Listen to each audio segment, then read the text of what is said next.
At 6:33 p.m. Hi, everybody. It's cold, but it's warm up here, so we're okay. So Happy New Year, belated Happy New Year to everybody. Larry is going to sit up here as the sole member of advisory that's coming in person to listen to the Capitol presentation. I think everybody else is on Zoom, Larry, but we will see. Okay, let's start out with our usual public comment. Mr. Ferris, welcome. Good evening, David Ferris, 118 Turnpike Road. Thank you again for the time this evening. I just start by keeping my remarks brief. 3 minutes. Yeah, 3 minutes. The first part is thank you very much to the Select Board, ZBA, Concom, Building Inspector, Electrical Inspector. We've had a phenomenal working relationship since we started doing business here about 15 years ago, and it's been very constructive. I'm here before you tonight to share a couple of things. One, we felt that the town planner, in addition to the chair of the planning board, have been very obstructionist to our efforts to advance projects that are, I think, of critical importance to the community. And we sat silently and watched other developers, I think, receive some of the same treatment. People like Ken's and Greystar, I think, who was the large buyer of the land that was the Data General site, that deal got scuttled, I think, in large part for how they were handled in front of the planning board. Luckily, the sale across the street did go through to Joe Zink, and that's helped our tax revenue significantly.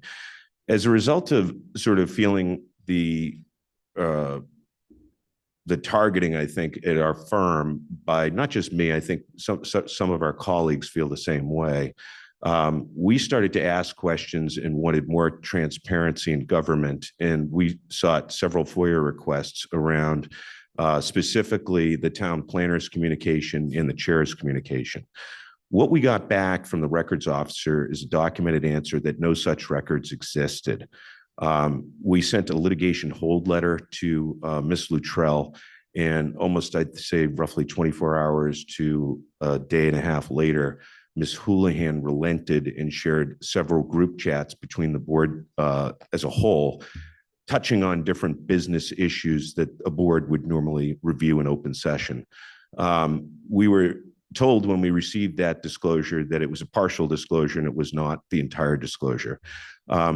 In receiving those documents, it became very clear that the answers that the town records officer got are inconsistent with the documents that were disclosed by one board member showing that there had been communications.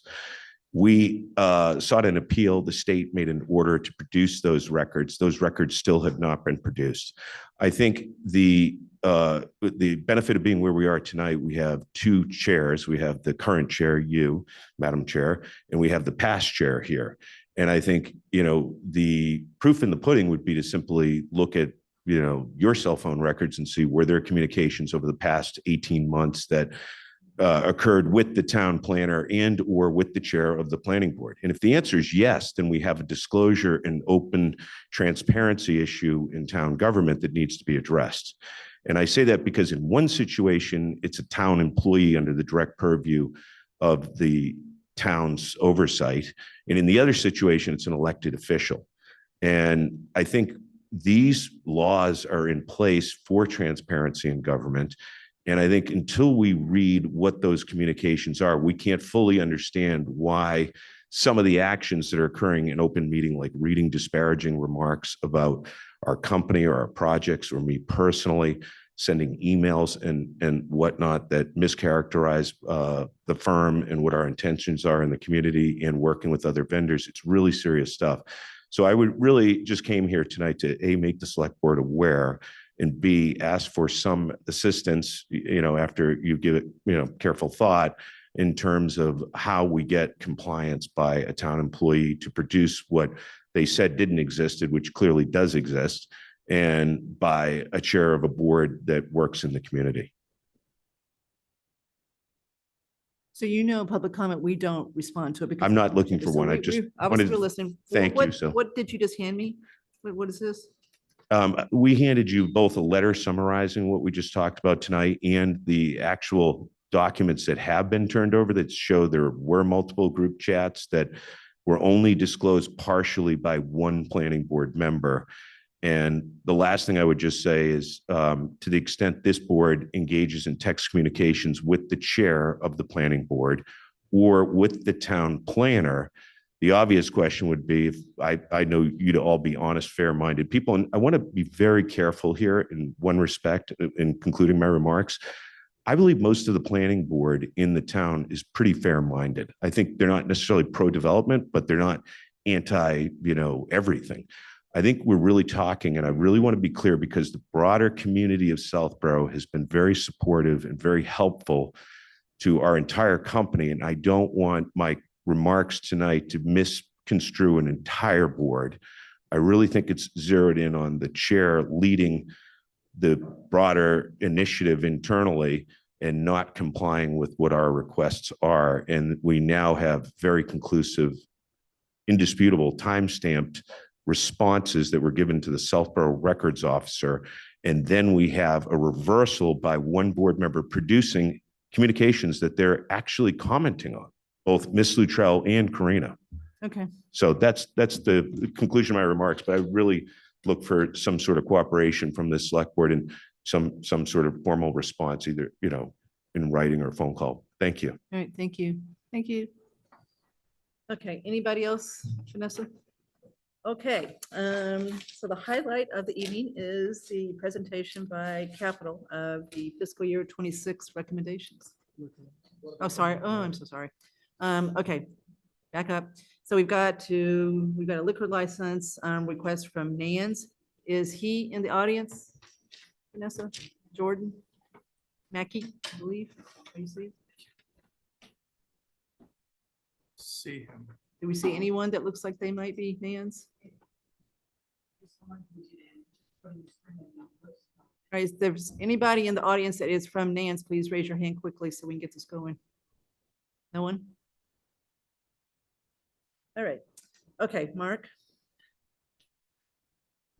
Notice is hereby given under chapter 138 of the Mass General Laws, Nan's Market South LLC, doing business as Nan's Market. Jordan Mackey, manager, has applied for an annual on-premises section 12 restaurant wine and malt beverages license on the premises located at 359 Turnpike Road, Southborough, Mass, described as 3,500 square feet of restaurant space, one floor, previously licensed with an off-premises license for sale of wine and malt beverages. Southborough Select Board will hold a public hearing Tuesday, January 7th, 6:30 p.m. McAuliffe Hearing Room at the Southborough Townhouse, 17 Common Street, virtually through a link located at www.southboroughmass.gov/674/virtual meetings. All interested parties are encouraged to view and or participate. Right. Vanessa, will you keep your eye open because we do have a question for him. Okay, can someone make a motion to open the Nans public hearing? We have a Second. Okay, all in favor? Okay, so just to kind of tee this up, Nans has been here for what, a year and a half now, almost 2 years? And they, until now, sold beer and wine, but they had no place to drink it on premises. So they're adding seats, I believe they're adding 38 seats or so to it by popular demand. And they would like to have a license that will allow that beer and wine that they sell to be consumed on premises. Correct? Okay, so this is not a full liquor license. This is a beer and malt license, I believe is what it's called. Yes. Mark, right? Which we have extra ones to be able to grant. I'm just so used to Boston where you have to go through a broker to get a liquor license that it's unusual to know that a town has an inventory that we could issue if we get people to come out here and open restaurants. Okay, we have no one to ask any questions of. Anyone have any questions on granting this license? Andrew? Yes, I have a question. So I looked at the application and I was confused why the applicant is Nan's Market South LLC, right? That's the entity listed on the public hearing notice and the application for a new license. And then on the entity vote, it's made on behalf of an entity called Mostly Vegetables PBC. And I don't know what that is Yeah. or We've gone through inventory of entities. We know PLC in the UK. We know. And I don't see it. I looked in the We know what it the is. Mass Secretary of State's website and didn't find an entity called Mostly Vegetables. And I don't know what PBC stands for, so. I don't know if we. I don't know. we We don't, never heard of the PBC. I mean, public company, I don't know what it is. Oh, is this one of those B companies? I truly have never heard. I don't think there's such a. I've never thing heard as of a PBC. PBC as a type of entity in this country. There is this movement to have some sort of, it's called a B company. And it's supposedly, you know, operating at a higher ethical Yeah, it's a standard. public benefit corporation. That's what it is? Oh, okay. Yeah, that's it. Okay. And, yeah, if we want, yeah, I'd be willing to grant this for 30 or 60 days, subject to, you know, clarification on the status of the PVC. I don't, you know, I want to help them in a, This license, so after the board approves, just procedurally, after the board approves this evening, it will then go to the ABCC, who then reviews it and then lets us know that it's all set to be issued. That takes somewhere from 4 to 6 weeks for okay. that to happen. So there is going to be a process after tonight. It will not be granted immediately anyway. It looks like PBCs have to be registered with the Secretary of State. So Andrew, if you look. Andrew looked, they're I didn't not looked, see there. I it, yeah. didn't see. That's a little questioning. It might not be registered here. It doesn't necessarily have to be a mass corporation, I don't think. So anyway, I've never heard of it. Yeah, other than that, does anyone have any issue doing this? I think that this is something Southborough wants. I know some people who want to be able to sit down at Nan's and eat and possibly drink. I think Nans is doing a great job. We ought to I do support too. him. So, I move we approve the license. second. Any further discussion? You're looking skeptical? No, I'm gonna vote for it. Okay, all right. All in favor? Okay. So we've got the license here that we can sign later, correct? So there's no. Yeah. So no public comment? We need to vote to close. Andrew Pfaff does for this? Well, I'm going to let him call a meeting to order when we get to Capitol. So Andrew, keep your hand up if you want to come over to talk about Nan's liquor license. Is it still up? Okay, bring him over. Maybe he's going to tell us about a PBC.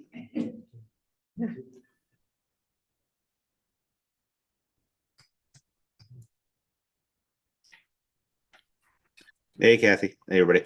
Yeah, a PBC is a registered company with the SEC that allows you basically to buy shares in a company. So it's Delaware, based company that allows you to just basically buy shares of it. Okay, so No issues there. Just figured let you guys know what it is. no, thank you. We need to learn things. So thank you very much. We'll see you shortly. Okay, so any more public comment? So can someone make a motion to close the public hearing? So moved. Second. All in favor? All right, that's done. Okay, now. Jason. Okay, so while he's come up, do you have a quorum? I have at least Steve. Is Joe or Tony online? I wasn't expecting Tony, but Joe Palmer. So So what's a quorum for you? 3? 3, yep. Okay, so you call, so let's see. Hey, Andrew, is Andrew still over? Andrew, do you have a quorum? Larry is here with us. Let me check on the participants. Barry's online. Marcy, Marcy's online. Larry. So yeah, we have a quorum. All right, so can you bring over Barry and Marcy? And if anybody else from advisory is on here that I don't recognize their name, raise your hand. All right, so you want to call Capital? So I will call Capital Improvement and Planning Committee meeting to order at 6:47 PM. Andrew? And I call the advisory committee meeting to order at 6:48 PM. All right, so Vanessa's got this for you. She should be able to pull it up, yeah. All right, so we will turn this over to Malinowski. So thank you for having me back. I know we were expecting to do this back before the holidays, but ran a little long on NERI. All very good conversation. So first of all, Steve Holland's here with me this evening. For those of you that haven't met, he is our newest member, but it's been well over a year at this point, right? Few cycles? Two, yeah. Yeah, so been a few cycles now through it. And Joe's online, who's been with us pretty much since the beginning of capital planning. This is going to look a little different than what we've done, especially for those of you that have been sitting on the board for a while.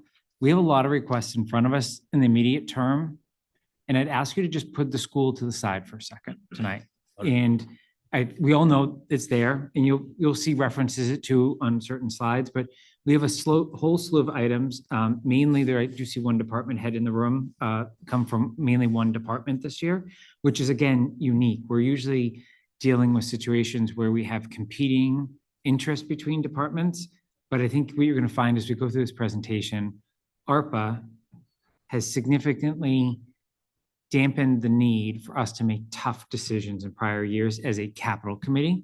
And then when we didn't have to make tough decisions, town meeting and all of you didn't have to make tough decisions with your recommendations. Unfortunately, I think that's going to change this year. There will be things that I think at some point we are going to pull as a group or as through votes that are not going to make it through, that the department head is likely still going to advocate for, versus in the past, we've had situations where the department head has kind of, I'll call it acquiesced and pulled back on certain things before we had to make certain tough decisions. So just to lay the framework, I think one of the things we're really looking to get from you tonight is an initial reaction of how much more you want us to dig on certain items. Everything we're going to talk about here tonight, there is clearly bona fide need to deal with in the short term. We've already dealt with what we believe kind of the noise on the side, but we also realize that all the numbers we're going to present tonight are far more than any of us could ever support bringing to town meeting floor. So we're going to need some guidance of how far we want to ring fence this. And obviously, given all of you are working through the operational budget, we realize we're likely to be back either as part of Budget Saturday or a future iteration. So with that, Vanessa, let's go to the next slide. I briefly introduced our members. Tony Schoner is not with us tonight. We do have a recent open vacancy. I would implore you, advertise, help us fill this. You know what's in front of us. We need 5 members because the diversity of thought is, I think, what's going to be really important for us to bring forward thoughtful processes. And also just a huge thank you to Mark and Brian as our ex officio members there at every single one of our meetings, help us be prepared for those meetings. So next slide, please. We always have this in our slides, and I think it's important to kind of look back over time.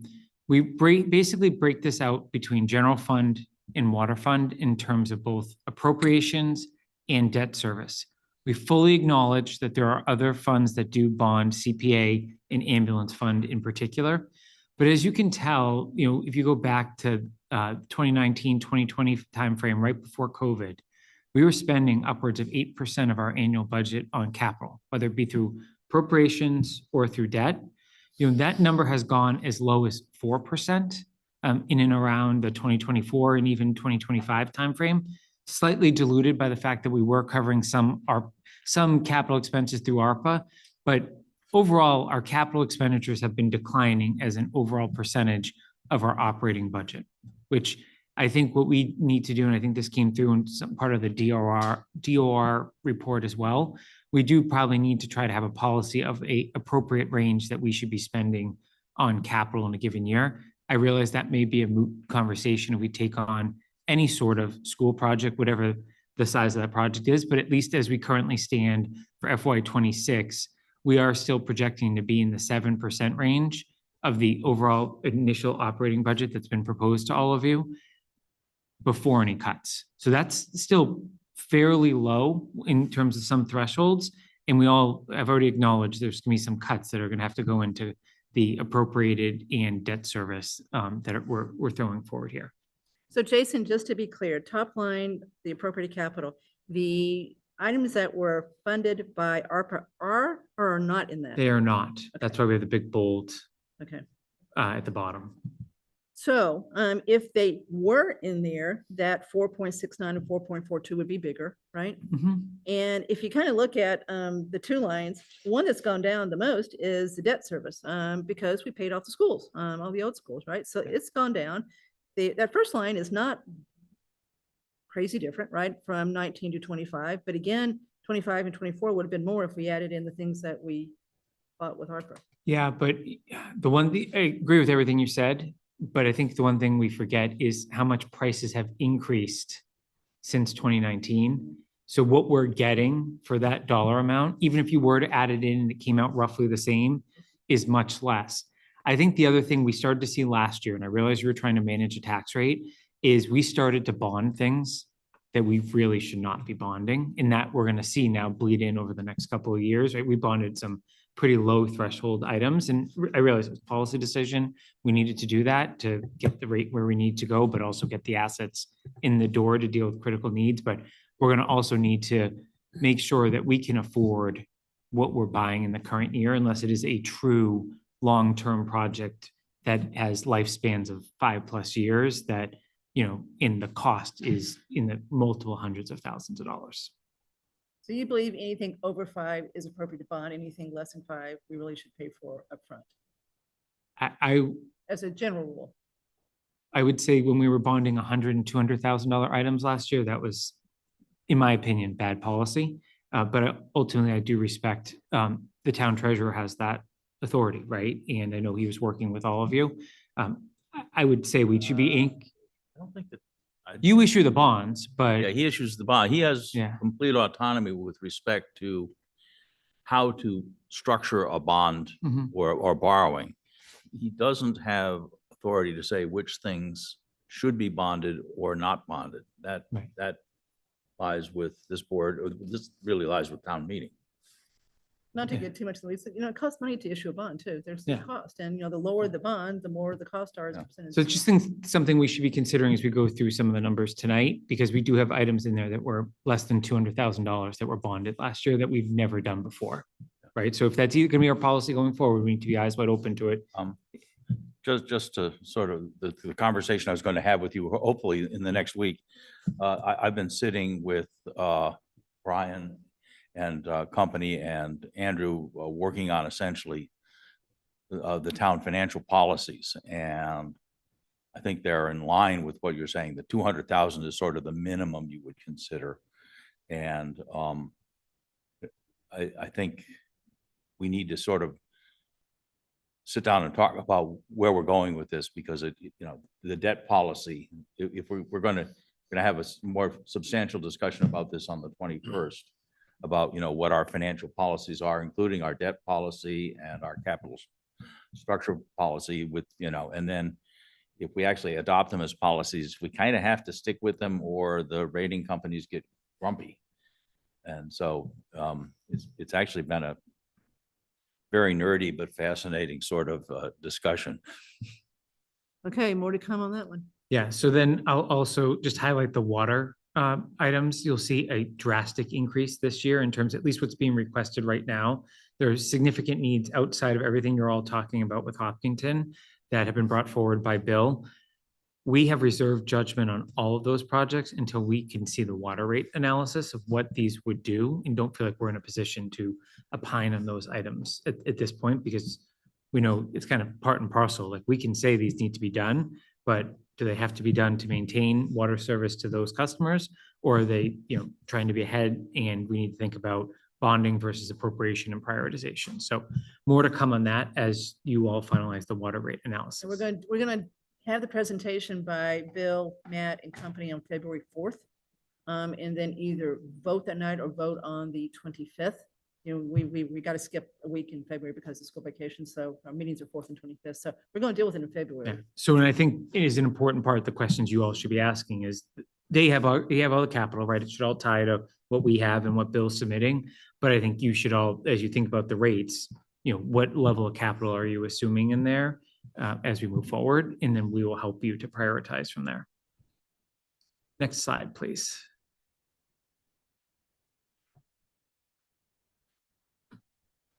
So we've had all the major department heads. We gave every department head, regardless of whether anything on the capital plan, an opportunity, 45-day window where we kind of open the capital plan. We have encouraged everyone to bring capital items to us as they become aware of them throughout the year, even if we're not within a town meeting cycle. We actually requested formal bids for anything that they are looking to do within the next 2 years. We realize and acknowledge that bids change over time, but we really wanted to see that the department heads had done their research and were not just bringing us a round number, but bringing us something that had, some substance behind it, subject to obviously inflationary type pressures. Each of the department heads that did submit something that's brought before you did appear at a public capital meeting, got a chance to articulate both their short-term and long-term items. To the extent that they had a lot of short-term items that took up most of their time, to the extent that they had very few short-term items, we did have some longer-term discussions with some departments.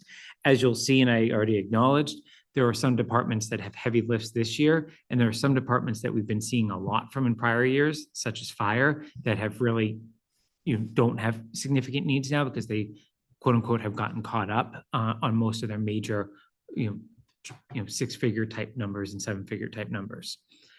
We vet all capital items, even if someone tells us they're going for a grant, we've requested that they bring it forward.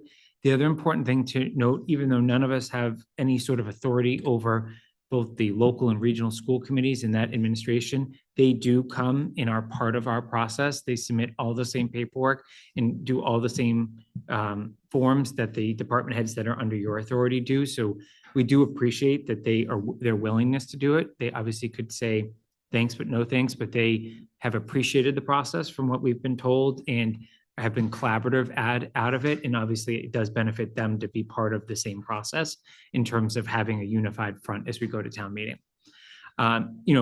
We continue to have issues where department head comes to us in September as we start this process, and all of a sudden a police cruiser has changed pricing, or a bid, looks like it'll be different because there's now going to be a tariff on something, or there's a different material that would be used. One of the things that we have talked with Mark and Brian a little bit about is, instead of approving individual capital items by a dollar amount, having a capital budget for a year and listing out the items that would be covered by that, and give some leeway that if the police cruiser ends up costing $3,000 more, but the DPW project costs $3,000 less, that there is some ability within that article to move between certain projects without, and again, put some policy and procedures around it, but just as you're thinking about your policies and procedures, that's something, again, to give some liberty, but at the same time, we need to tell the taxpayers what we're going to use it for within those bounds. There was one year at town meeting. There was one year at a town meeting where something like that came up. I don't know if that's what you're referring to there, where someone wanted to increase one. It was one of the Yeah. outside town meetings, and it was a fire truck was part of that. And Al might have even been part of that request. That's the one where you lowered the budget for the public safety building utilities. And there absolutely was a question at the end about that fire truck and trying to do something, but I can't. I actually think it's the culvert, the Northborough Road culvert. Yeah. And there was a little noise about everything DPW that year. I'll just leave it at that. It was, we That's a wanted different to- meeting then. Yeah. There was a capital article for an item, and then town meeting said, we want to spend more money on Yeah, this. well, that That was definitely Northborough was the Road. culvert. Yeah, that Okay, was. yeah. It was not, it was the. And the town moderator ruled it out of order. He's going to do that. Wow. Like- Jason was Yeah. up there on the stage for probably almost an I hour. was up there, it was like 2 hours, and I presented the near feasibility in about 10 minutes. So is that what you're referring to Yeah. there? Yeah, I think, Okay. well, but I'm also saying now, and that was even before some of these price escalations. I just think as you look at policy, you should be considering what sort of authority, it should all, if we have 8 things we're bringing forward in that article, you can't buy anything outside of those 8 things. But if one item comes in above and one comes below, You can giving these department heads some ability to team and work together, I think it will encourage, if DPW can save on an item in a certain year and it helps police, police may be able to help DPW in the next year. Is that something you would write into the article to? Well, you could word it so, we're asking for $1 million for capital, and we're estimating this is how it would be split among these things. We want to buy these things, and we think that's what they're going to cost, something like that. Al's got a different idea about how to do this. Yeah, I think, Um, I'm sorry, I beg your pardon. so, well, you should, Yeah. should talk about them, maybe not right this minute, but yeah, so I think that makes sense, because yes, look at what prices have done and how quick things move. Yeah, I think we need to be moving in the direction of identifying a pool of money that can be used for capital expenses in, various broad categories, but then allowing managers to manage within that with the appropriate oversight by this board or whoever the elected boards are, I think that would actually make town meeting simpler and easier, and we need flexibility because the world changes. You saw my impassioned epistle about our in-ground assets, which, we know they're going to fail. We just don't know when. It's like, my dentist tells me the best time to get a crown is the day before your tooth breaks. And the same thing is true for all the culverts that we have in town, or the drainage systems. And, we know we're going to spend a certain amount of money, or roughly what that money is, but we don't know exactly what it's for. And I think we need to move away from asking town meeting to fund, this little project and that little project, and maybe, hold managers accountable for managing with the appropriate supervision and guardrails. I'm not sure town meeting agrees with that. And I don't remember, other than the culvert, getting really hung up on capital the last few years. We haven't. No, we had, so this is not something from a town meeting perspective. This is just now, once you've given the money to the department heads, they have no ability to go above that article. They can't go unless they go to the reserve fund, which is not usually an emergency type item, right? So the advisory can weigh in on whether they'd approve that or not. But just again, something we should look at, potential, what other towns do in this area and what policy may be able to be adapted. So with that, I'll go to the next slide. The fly in that ointment, though, if they all go up, what do you do then? If they're all more than what we should. Okay. all right. Teamwork. All right. So this slide is going to be broken down into two. All departments other than DPW, and then the DPW has its own slide. Bill, you're more than welcome to chime in at any point when we get to your slide. Big picture, these are the items that have currently been proposed to be appropriated. The capital maintenance fund that's been around for a long time, 100,000. Repairs and improvements to the flag school, 175,000. New overhead doors at the DPW facility, that falls under facilities, not DPW, 250. Durable medical equipment of 25. That's just ambulance type equipment. Personal protective equipment for firefighting. This is the recurring article to allow for replacement of fire gear as it expires or is damaged, 40,000.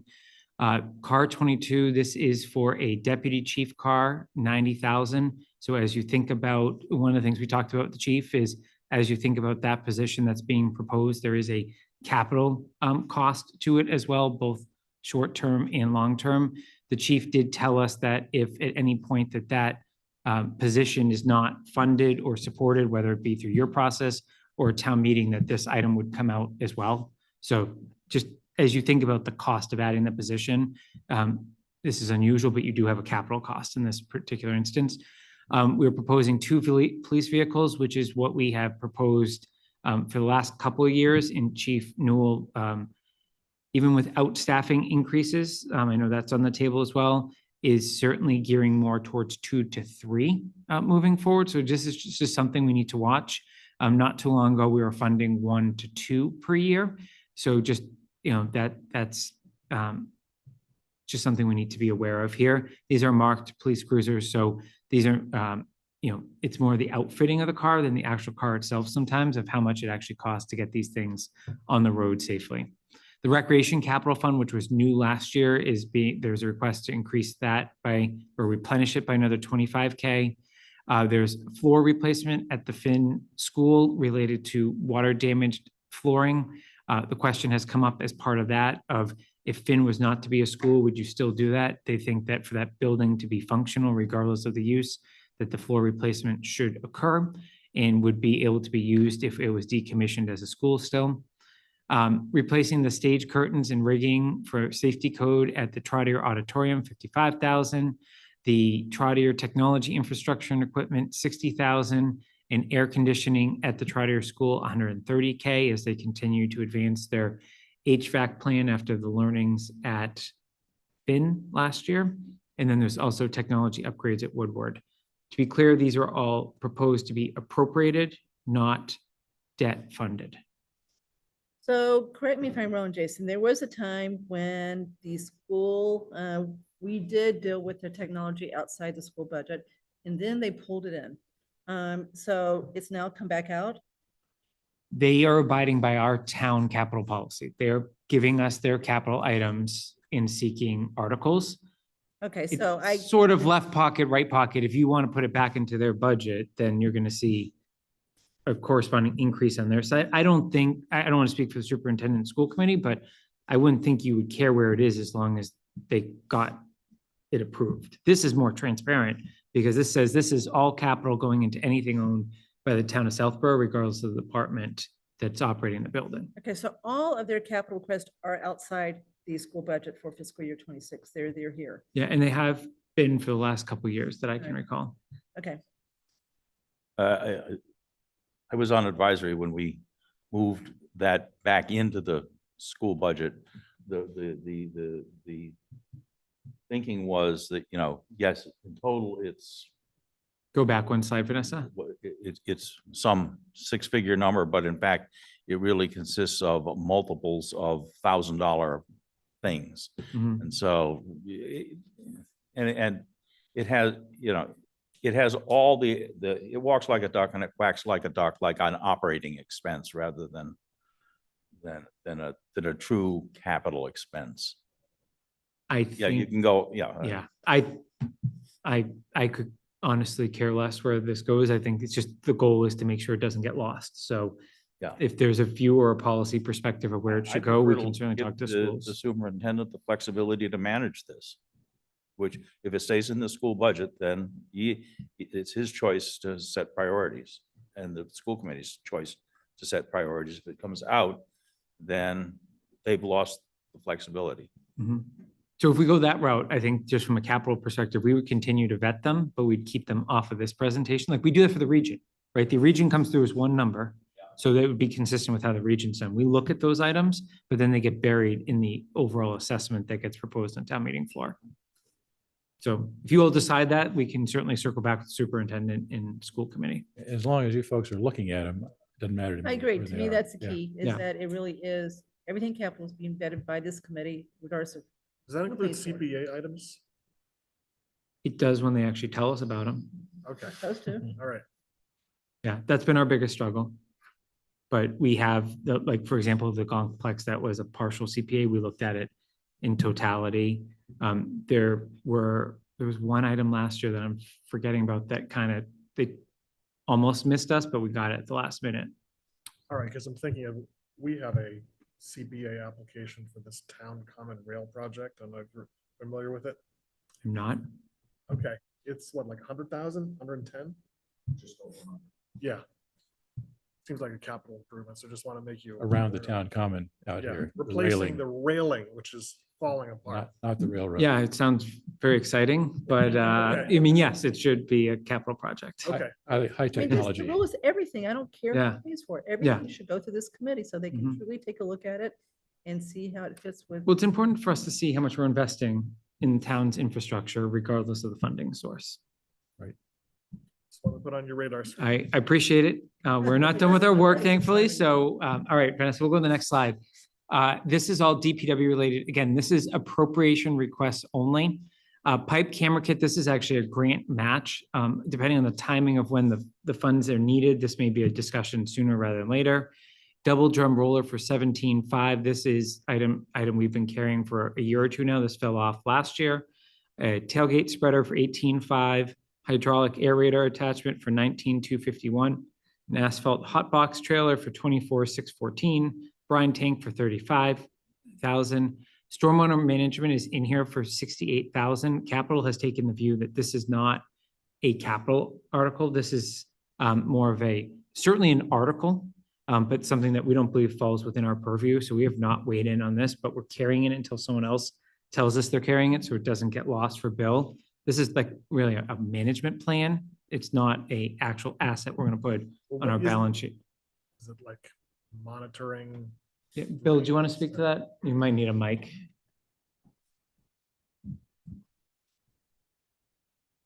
Good evening, Bill Cundiff, DPW Superintendent. Are we on? Okay. Yeah, the federal government, the EPA and the DEP have stringent requirements as to what MS4 communities, municipal separate storm sewer system, MS4 communities have to adhere to every year. And every year they have a different list of agenda items that we have to adhere to as part of their permit that every community receives. So this coming year, we're in year 6 of the permit. We have certain things that we need to do, including the mapping of the drainage system, for example. We have a concept level mapping. It's very inadequate, but we need to bring that up to standard. Year 10 is going to be a milestone, so this is actually going to ramp up over the next number of years. Does that answer your question? Yeah, because that doesn't sound like capital. Yeah, so do you agree with Jason, that this is important? It's got to go someplace, but not necessarily. be Sure. capital? Yeah, if it's a warrant article, that's fine. If it, yeah, it makes no difference to me. My goal is to raise the question so everybody knows what's before them. And this includes things like cleaning out the system, catch basins and that kind of stuff. There are obligations to construct a certain number of best management practices, BMPs every year, that sort of thing. So physical construction will be part of this, yes. All right, once we get beyond stormwater management, we get into a series of vehicles, a utility dump for 100,000, a service dump for 103,000 and change, a front end loader for 257,000.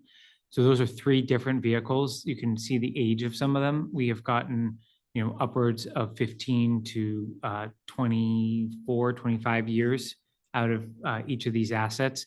I will tell you, since we have seen a trend of increasing number of DPW vehicles coming before us, and we see it into the future as well. So I think there candidly was some deferred maintenance that was inherited by Bill when he took over, and we probably candidly a little lean on some of our replacement for some of the vehicles of the DPW in the early 2020, 2021, 2022 phase, when we kind of look at what we're looking at now versus then, because there's a lot of duplicative vehicles in your fleet, but obviously plowing and other things they do on a day-to-day basis, they need multiple vehicles. I mean, just look at some of the age of that. So just know that those are out there and they will continue to be out there. The next is sinkholes, which this is going to be a trend. Sinkholes, culverts, those have popped up out of nowhere. We were looking at $45,000 culverts on Northborough Road not too long ago that became $90,000 culverts, and now we're looking at multi-million-dollar projects. That's going to be one of our asks to all of you, that we need to take a step back and think about how we're going to deal with this going forward, because the conditions are pretty obvious that they need to be dealt with in a lot of instances. There's also flashing beacons here in various locations throughout town. My understanding is there's been a grant that's been already awarded. Not awarded, we've applied. So we have an obligation in order to, if we get the grant for these RFPs, which is, probably $70,000 per location that the state's going to give us for free, this equipment, we would be responsible for bringing those crossings up to standard with the state. So is the 300 that cost to do that, or is this the total cost? That is the total cost for site improvements for the 7 locations we've applied for. So this would go down if you got the grant? Correct.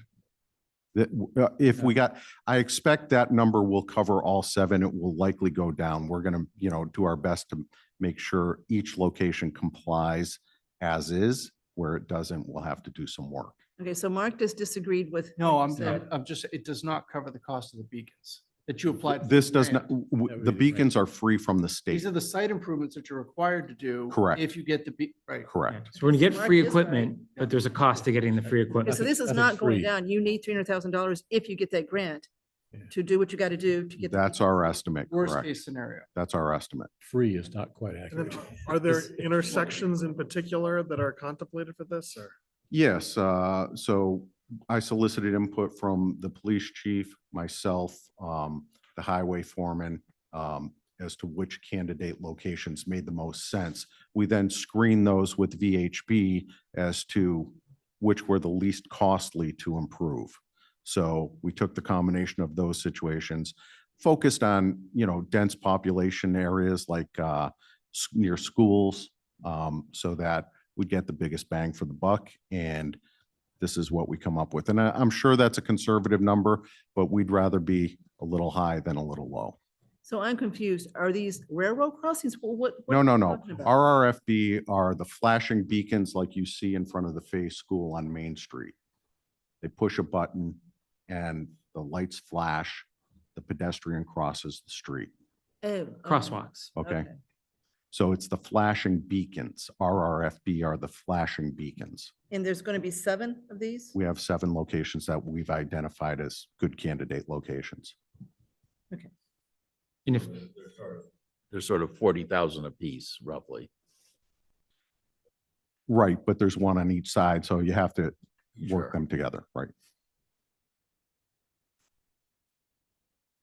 and then last but certainly not least, just the annual allocation to roadway maintenance in sidewalks, which we've kept at 400,000 for now. I know that's obviously a huge topic of discussion of how we continue to improve our roads on a regular basis, maintain our roads, and obviously go out to bid on projects at a certain time and combine that with Chapter 90.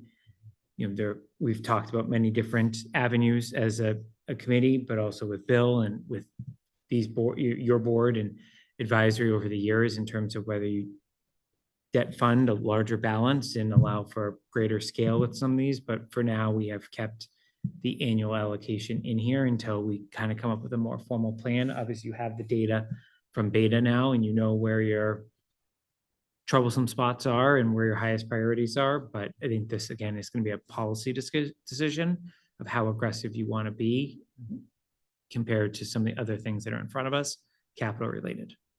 We back up for a second to the sinkholes. Mhm. With the new pipe camera, will we be able to get a much clearer picture of where potential breakdowns in terms of sinkholes, culverts that fail, et cetera, are, to at least understand the general magnitude of that problem? Because my bet is there are a lot of places out there that are at risk now that we just don't know about at this point. Will that allow us to make? more I detailed expect estimate? there are more locations than we'd like to know about, frankly. The idea of the pipe camera, yes, we'd like to inventory every pipe in town, but I think that would be a scary proposition for a repair cost. So I would initially focus on proposed project areas where we have, paving projects forthcoming, take the low hanging fruit first, and then move forward from there. Okay, thanks.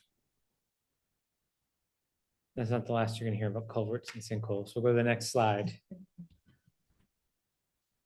Bill has 2 whole pages here. Yeah, so these are the water projects. I don't think we should go into them yet until you have your water rate analysis, but you can see it's not just one item, right? You've got some vehicles in here. You've got Lindbrook Road. You've got various areas of the mains that need to be done in the loop at Fisher and Presidential in terms of design funding only. So there's some big items in here just in 1 year, and this isn't it. And again, we've been told, Bill can confirm this, unrelated to anything you may be considering with Hopkinton, right? These are things we'd have to be doing on our own to maintain our own municipal water supply. But if we do the Hopkinton deal, will some of that money potentially go for some of these projects? Good. No. You tell us, depending on We how. have. Because you The wanna answer is discuss no. ourselves? We would want to, as a priority, we have identified already, we have a water master plan. And as part of that master plan, we've identified a number of capital improvement projects that should get done. One of those things is replacement of Lover's Lane water main, which would easily absorb the lion's share of any revenue generated from the Hopkinton project. It probably wouldn't even cover the whole replacement on Lover's Lane. So Okay, thanks. that I've reserved that for that. Thanks. Yeah. Good idea, though. Next slide. All right, so now, if you weren't scared by the numbers before, those were just appropriation numbers. These are projects that I think all of us could agree would need to be bonded if approved based on the size of them. 2 of them are culvert or sinkhole projects. These were not on our capital plan 2 years ago. So these literally come out of nowhere. That's candidly makes our job very frustrating, and it's not obviously built, right? Like, it's just like these, but I think we all need to acknowledge these things are going to continue to happen due to aging infrastructure we have in town. You'll see it on one of our later slides, but just so everyone's aware, I don't know that it's going to be sustainable for Southborough to continue to deal with these projects on our own, right? Some of these streets, major cut-throughs, right? Some of these streets, really important for the people that live in and around them, but not a significant amount of traffic, right? Some of these areas we're talking about. So we're going to need to find a way to think about this far more broadly than just bringing it to town meeting, getting it debt funded and saying we're going to pay for it over 10, 20 years. But there is no doubt in capital's mind that these two areas need to be dealt with and dealt with soon based on the data and the pictures that Bill has provided. In particular, obviously, Willow Street in terms of the type of traffic that goes down there. And, I don't think I need to go into much further detail on that. So we're going to need some help on this. This is not something capital, we like to think we can solve a lot, but this is one thing we really need your help. And I think it goes beyond the borders of Southborough. I think it's your state legislator for how we deal with these. Are there state funds for infrastructure like this? Certainly, we could make an application to the one-stop program. The hook there, it would be under what was called, historically the Mass Works grant. There's no new job creation, however.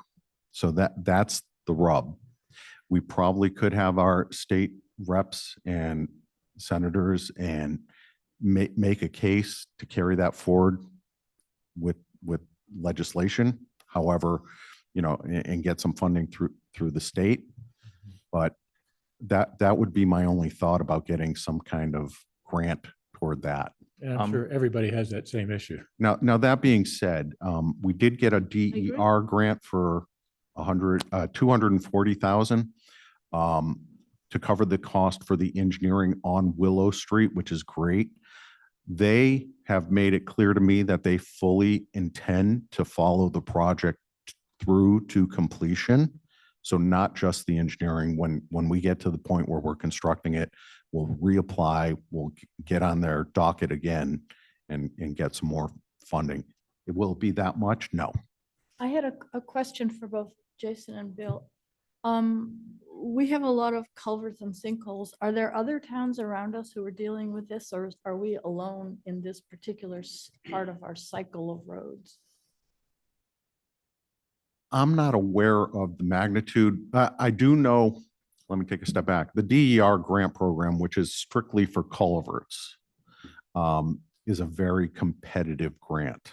So from that aspect, there are a lot of towns that are applying for the funding to repair culverts. So I think it is a problem. Back in the 50s and 60s, towns were putting in corrugated metal pipe, and it's that time of the season when these things are starting to go.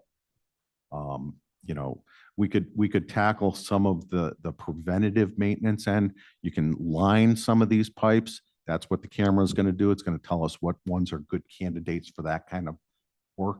But again, it all costs money. We've got to prioritize where the need is. But for other towns, I'm not specifically aware of nearby communities having specific issues.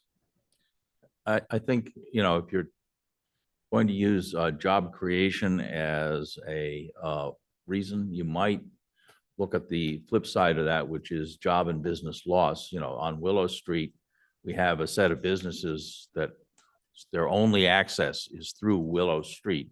And, there are businesses there that need to run trucks in and out of there every day, and we want them to.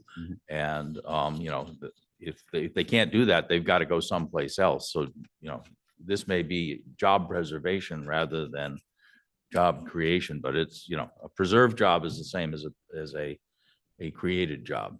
We also have a school there that, that's how they get in and out every day is through Willow Street, that the state might be interested in making sure that they had no issue with that too. That school is very important to the state. So throw that in there too. So Bill, the John and Mitchell Street sinkhole design, that's just the design. No, that is the construction cost. Okay, so that will take care of that sinkhole, $900,000? Yeah, well, it really is the drainage system. It's not just one sinkhole. One sinkhole created our awareness of the problem. The drainage pipes in that neighborhood don't have a bottom. So it looks like a C, if you will. Minor detail. So Okay, so you think the 900 would take care of the problem? that's correct. All right. All right. As we go down the list, So what's the we're say gonna on go this? back, Vanessa, missed two. The good news keeps coming. Yeah, so Recreation has brought forward Choate Fields this year. To be very honest, they had it next year. But if we do a school project, we are gonna lose the Neary Fields next year. If we do anything there, right? Forget about what the project is for a second. I know I said I wasn't gonna go there. We're trying to create a phased plan. Because if you're gonna take multiple fields offline, then Choate actually does come forward next year, go and take 3 or 4 more other fields offline. It's not gonna be feasible. And every year that passes, obviously, these projects go up. Choate Field has been talked about for as long as capital planning's been going on. For anyone who's not aware, Choate Field is the field that's in front of the Woodward School. It's that And whole- it's to make it a turf field. This is to make it turf, in usable, pretty much usable as long as you can use turf in New England, which is much longer than you can use grass. So this would be to really modernize that area. And there's already lights there. So we're not looking at like a separate lighting project or anything that would create controversy there. And it would just allow for far more use in far less, I'll call it, time off. So to be clear, we asked Recreation to bring this forward this year for discussion. This may or may not move forward. The other thing that Recreation has been very clear with us is they are not asking the town, that's the total cost. They believe that there are other ways to fund a project like this and are pretty bold about it. But obviously, because it is a town asset, we're gonna have to own the total cost, own the project, own the oversight of it, and obviously be subjected to public bidding as opposed to private bidding. We obviously have a good example right next door that we partially funded in terms of what happened and didn't happen with the Algonquin project. Obviously, this is a far less scale. I think the discussion here is, what do we want to do with this, knowing that we have a phasing issue? What did we do with Algonquin next door? We did the whole Gonkplatz, which is, we turfed Okay, Good. next door, the next town. next not- town, yeah, sorry. When are we going to hear what these ideas are that might help fund this? We've received an initial view. I will tell you From Rec Commission? from Rec Commission and Travis. And I think it's gonna go beyond that of like, you need private fundraising. If you want to do anything beyond user fees. So they have a strong view on user fees. But the user fees are certainly gonna be far greater than what we see now, but not against the cost of a 10 or 15-year bond to pay for this. And obviously, there will be a maintenance, like 10 or 15 years down the road, will be, if this were to get approved, you would be then replacing it again, as we've seen with the 9/11 field, which, you know, to all accords has been a great success, but that's obviously a very different story given the lease that's over there. So I think here, we need to basically figure out, one, is now the right time financially versus the phasing discussion, right? Like there's a pro and a con there. Two, how much of this are we comfortable putting forward to taxpayers, if any at all? Or do we need to make this thing self-sustaining through donation and or user fees? And then I think the third part of this, and this was something that came across loud and clear in their presentation, is they were pretty much shut out of the CPA process. And a good portion of this project is CPA eligible. Right. I wasn't part of those discussions. I'm going to defer that to Travis and the RecCom. But they came forward to us and had this number bucketed out between CPA eligible and non-CPA eligible. And there's very clear guidance out there. We've been down this road a number of times. The amount that is CPA eligible is 7 figures. It's not 2 million, but it's certainly higher than 1 million. And they have it all broken down of what aspects of the project. So they understood the CPA rules as far as Mhm. turf fields go. Yeah. And were able to show CPC what that breakout is. Yes, the two concerns that resonated with me of why this has not made any further progress, but again, we can't influence this too much other than inform, is one, the timing of how they do their applications and when you have to have stuff in and their whole process. So I think that's just administrative burden that's getting candidly in the way. And I think two is their concern about the ability to bond within the CPA. And I think the one thing I would encourage everyone to have an active dialogue of is I think you do have, well, I realize bonding capacity is limited based on the project that was done here and at the library and at Burnett House, right? There still are huge buckets of dollars sitting there, right? And I realize there's different buckets and you've got historic and affordable housing and other priorities you're trying to accomplish, but even an appropriation in the current term of any amount helps to offset the project that we're trying to do. So again, we need to make a decision soon of how aggressive we want to be with this project. It is capital's position that this is certainly the right time to do it from a phasing perspective, in a town project perspective, and getting it onto our debt roll sooner rather than later. We appreciate Recreation's approach to this, that they are not asking the town to fund this in whole like they have for every other recreation project in the past 10 years. So, and then there's a private fundraising component that we all sitting at this table can't control, but obviously others in the community can. So just to be clear, are they going to come forth in the next month or so with a detailed plan about what they would like to get town meeting to approve? I think we need to help guide what parameters we could, right? Like maybe we simplify this for a second. What does a 1 million, 2 million, 3 million bond look like? Right? Brian can tell us that.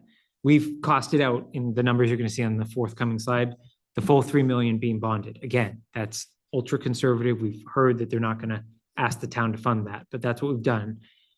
If you can get CPC to fund a portion of it, either through appropriation or a small amount of debt, they do some sort of private fundraising and they can close the gap through user fees. You obviously have a pretty good compelling argument to at least put forward to the voters. The CPC rejection makes no sense. CPC wanted the select board to buy $5 million worth of land for open space, a farm that was maybe going to be available to buy. And they wanted to spend $5 million on that. And they wouldn't even entertain this. That's what we've heard multiple times now, and I confirmed it as late as this morning with Travis. So just there to make sure. wasn't an application to the CPA. They were basically There told definitely not to was spend the this. time on it, was kind of what I, Okay, so then it's not real. Like, it's not really, if this is a project where there's, part of it is CPA eligible and part of it's not CPA eligible, so that's you correct. you would do both at the same time, but there's been no CPA application. Yeah, they have, They were they- told not to do it. they've been consulting. Okay, Well, wait a So- minute. You don't get to tell people not to make an application, you know. It sounds like they I mean, maybe did. they've been really grumpy with me, but I went ahead and put in an application and, you know, if Yeah. they want to turn me down. So, that's- so in fairness, we have a brand new department head, right, that as well, in that department, working with Yeah. a board and commission that's been trying to advance it. So I think it would be helpful if tonight we can come up with a game plan of, okay, like, is someone gonna have a discussion with CPA or not? Is this just something we need to pass on and deal with the phasing concerns of the fields? Or is this something we want to try to put our heads together of, the town can afford X amount through the general fund and it's a good investment and asset that we always are going to own due to the deed restriction? Or is this just not the right time, given we want to see what happens with the school first? Those are kind of the ways to think about this. My advice to the recreation department is put an application in, even if it's late, you know, and make them turn you down. You know, How many turf fields do either St. Mark's or Fay have? I do not know the answer to Do we that. have any? There are definitely some, St. Mark's has one Has one? next to the library. yeah. there's also fields right. Over in Baseball, yeah. Marlboro, Marlboro, there, yeah. right. Those are not Turf? turf. On turf. They are not, Turf? no, but My kids play sports over there. The We youth think sports there's leagues one rent them turf out. is What we think St. Mark's has. Yeah. The Choke Fund that every year awards a tiny little grant to do something that's a one-time thing, playground, whatever, I assume has $200,000-300,000 in it, given what they. I don't have award. So I don't access think to it's that. got much in it. That's a combination. That actually is for a variety of functions, including recreation. So I can't remember the number, but there's a modest amount of money in there, but But there's a spend, piece for but the recreation. spend rate out of there is pretty small. Like, It's you know, 5 2 or or 6,000 3%, bucks, but it's probably worth looking at. Maybe just have to put together. There's So, I would so do let me this. ask at least the select board members, and then obviously if Andrew wants to pull advisory. Is there anyone that wants to just not further pursue this right this second, or do you want us to continue to do due diligence, take Al's suggestion, do other things? You think we need this field, correct? I think if you don't do this, my personal opinion, if you don't do this field now, you're not doing it until the Neary School opens in 2028. And we're in tight position for field space then. Yeah, I mean, you During have that- user during that groups. Entire time. Like, just use the example I just gave. My kids are very young. They don't require a lot of space to play on fields. The youth sports leagues are renting space from Fay in the spring to go to Marlboro, as an example, because we Yeah. can't, as a town, provide that space. The good news is, and I've confirmed this with the superintendent, I think we have an untapped opportunity over at Algonquin now with that new complex. Like, they are making that facility available to leagues. And because it is turf, they're gonna be able to use it in March. So we do have space that I think will come online. I do not believe, though, Yeah. even if that becomes fully available to our leagues outside of the high school athletics, that it is gonna solve the needs that are there. So, Yeah, I'm in favor of a specific plan. Say, give us a plan. Here's something that could work, that does have multiple funding sources maybe. Yeah, but I think we got to work with them because Oh, we yeah. know some things Yep. they don't know. Yep. So we should work with, somebody here should work with Travis and who's the chair? Is Jen still the chair, right? Jen, yep, and Don Dumont's been very involved as Yeah, well. and and let's see what we can come up with. Why are you saying that if we don't do it this year, the next time to do it would be the year that Neary opens? If You're Neary not was- gonna be able to afford to have those fields offline while you have the Neary fields Okay. offline. We Alright. lose the, Too much, Okay. unless you magically find and build another field in town somewhere else in the Okay. meantime, which, So two questions, and I really, I'm gonna go to the place we're not supposed to go, but could you just review what fields we're actually going to lose if we build a new Neary? And I assume these are generally gonna be temporary losses. there'd be temporary losses. So the fields that if you're in the front of Neary and you're looking to the right, Yeah. that's where the youth soccer usually is. And there's a softball field over there as well. That is what we would lose. So it's, What's going to happen there that's, you'll likely have the construction trailers Staging. over there. yeah. And it will not be a safe environment you will not want kids and people around that area. But the field right in front of Lundblad. would Lundblad is be still open. usable. The Petrie's the one right in front of the school, right? Lumblad's Okay. on top of the landfill, right? I forgot that, right? DePietri. Our goal as a Neary Building Committee is to keep DePietri open during the construction. Okay, so I'm confused again. Where is DePietri? DePietri is Come in literally from the west. outside the front of the building. If you're driving into Neary, Okay, it's, all right. it's Between across the, Lundblad and the school, right? yes. Okay, and then where we had the two town meetings is what we're talking about will be closed. You'll have to Southborough have, Summer Nights area yeah. is where these are. you'll have to have construction trailers over there, no doubt. Okay. But they will be restored and Recreation's not proposing a project over that's also there. where you're putting a chunk of the leach fields, so. Yeah. Oh, okay. all right. Yeah. The second question I guess I have is, as an alternative, should we be talking to Fay and St. Mark's about renting? Or maybe they could assist us in some way, their facilities? There I are mean, discussions already underway about a lot of things with each school, and it's not something to be discussed tonight. We are waiting for answers to Understood. things. Andrew? Yeah, but I think Al, to your point, I think, there are spaces there that we're not currently renting, that if this is for a couple year period of time until the Neary fields are back online, I just can't see spending $3.2 million, especially because we're going to get rid of an existing field that's already there. I mean, if this was a net new field, I think I need to see the full the full analysis on how much we're really, when I listened to the capital meeting, it sounded like it was, we're using it for 30 hours a week and we should be using it for 20. And I think it doesn't sound like it's.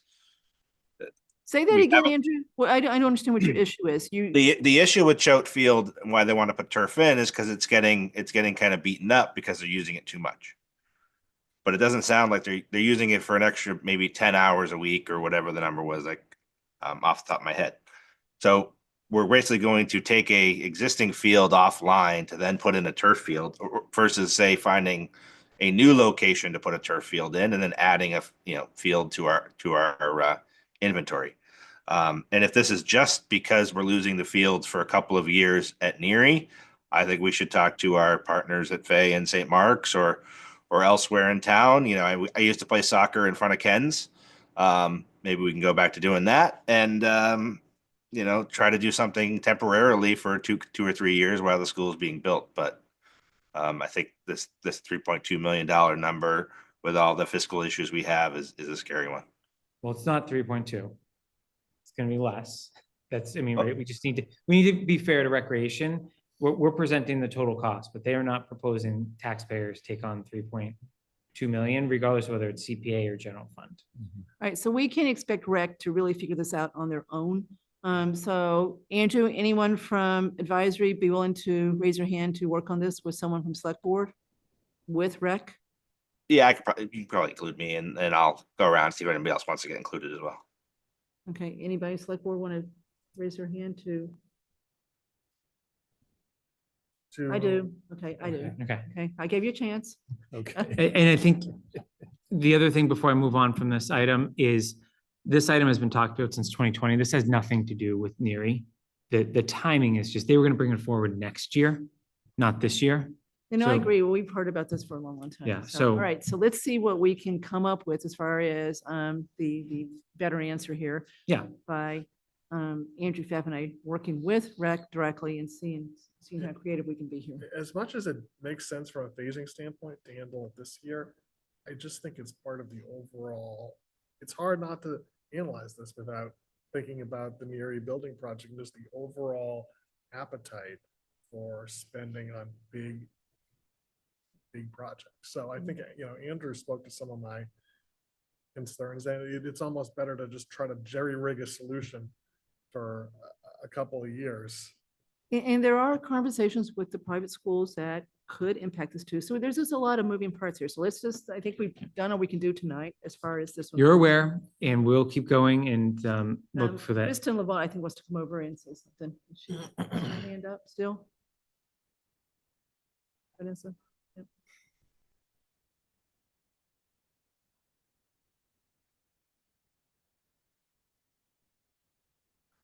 Kristen, when you're there, we're ready.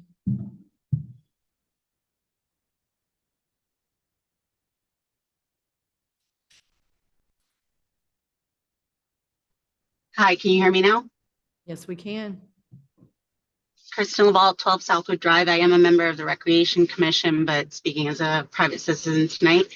I joined in honestly to listen in. I wasn't expecting to hear such an in-depth discussion on the turf field tonight. So I was a little surprised that we didn't have Recreation Commission representation, only because there are some, Andrew, for example, to your point, no, we're absolutely not considering. We can't hear you. So Kristen, you are no longer hearable.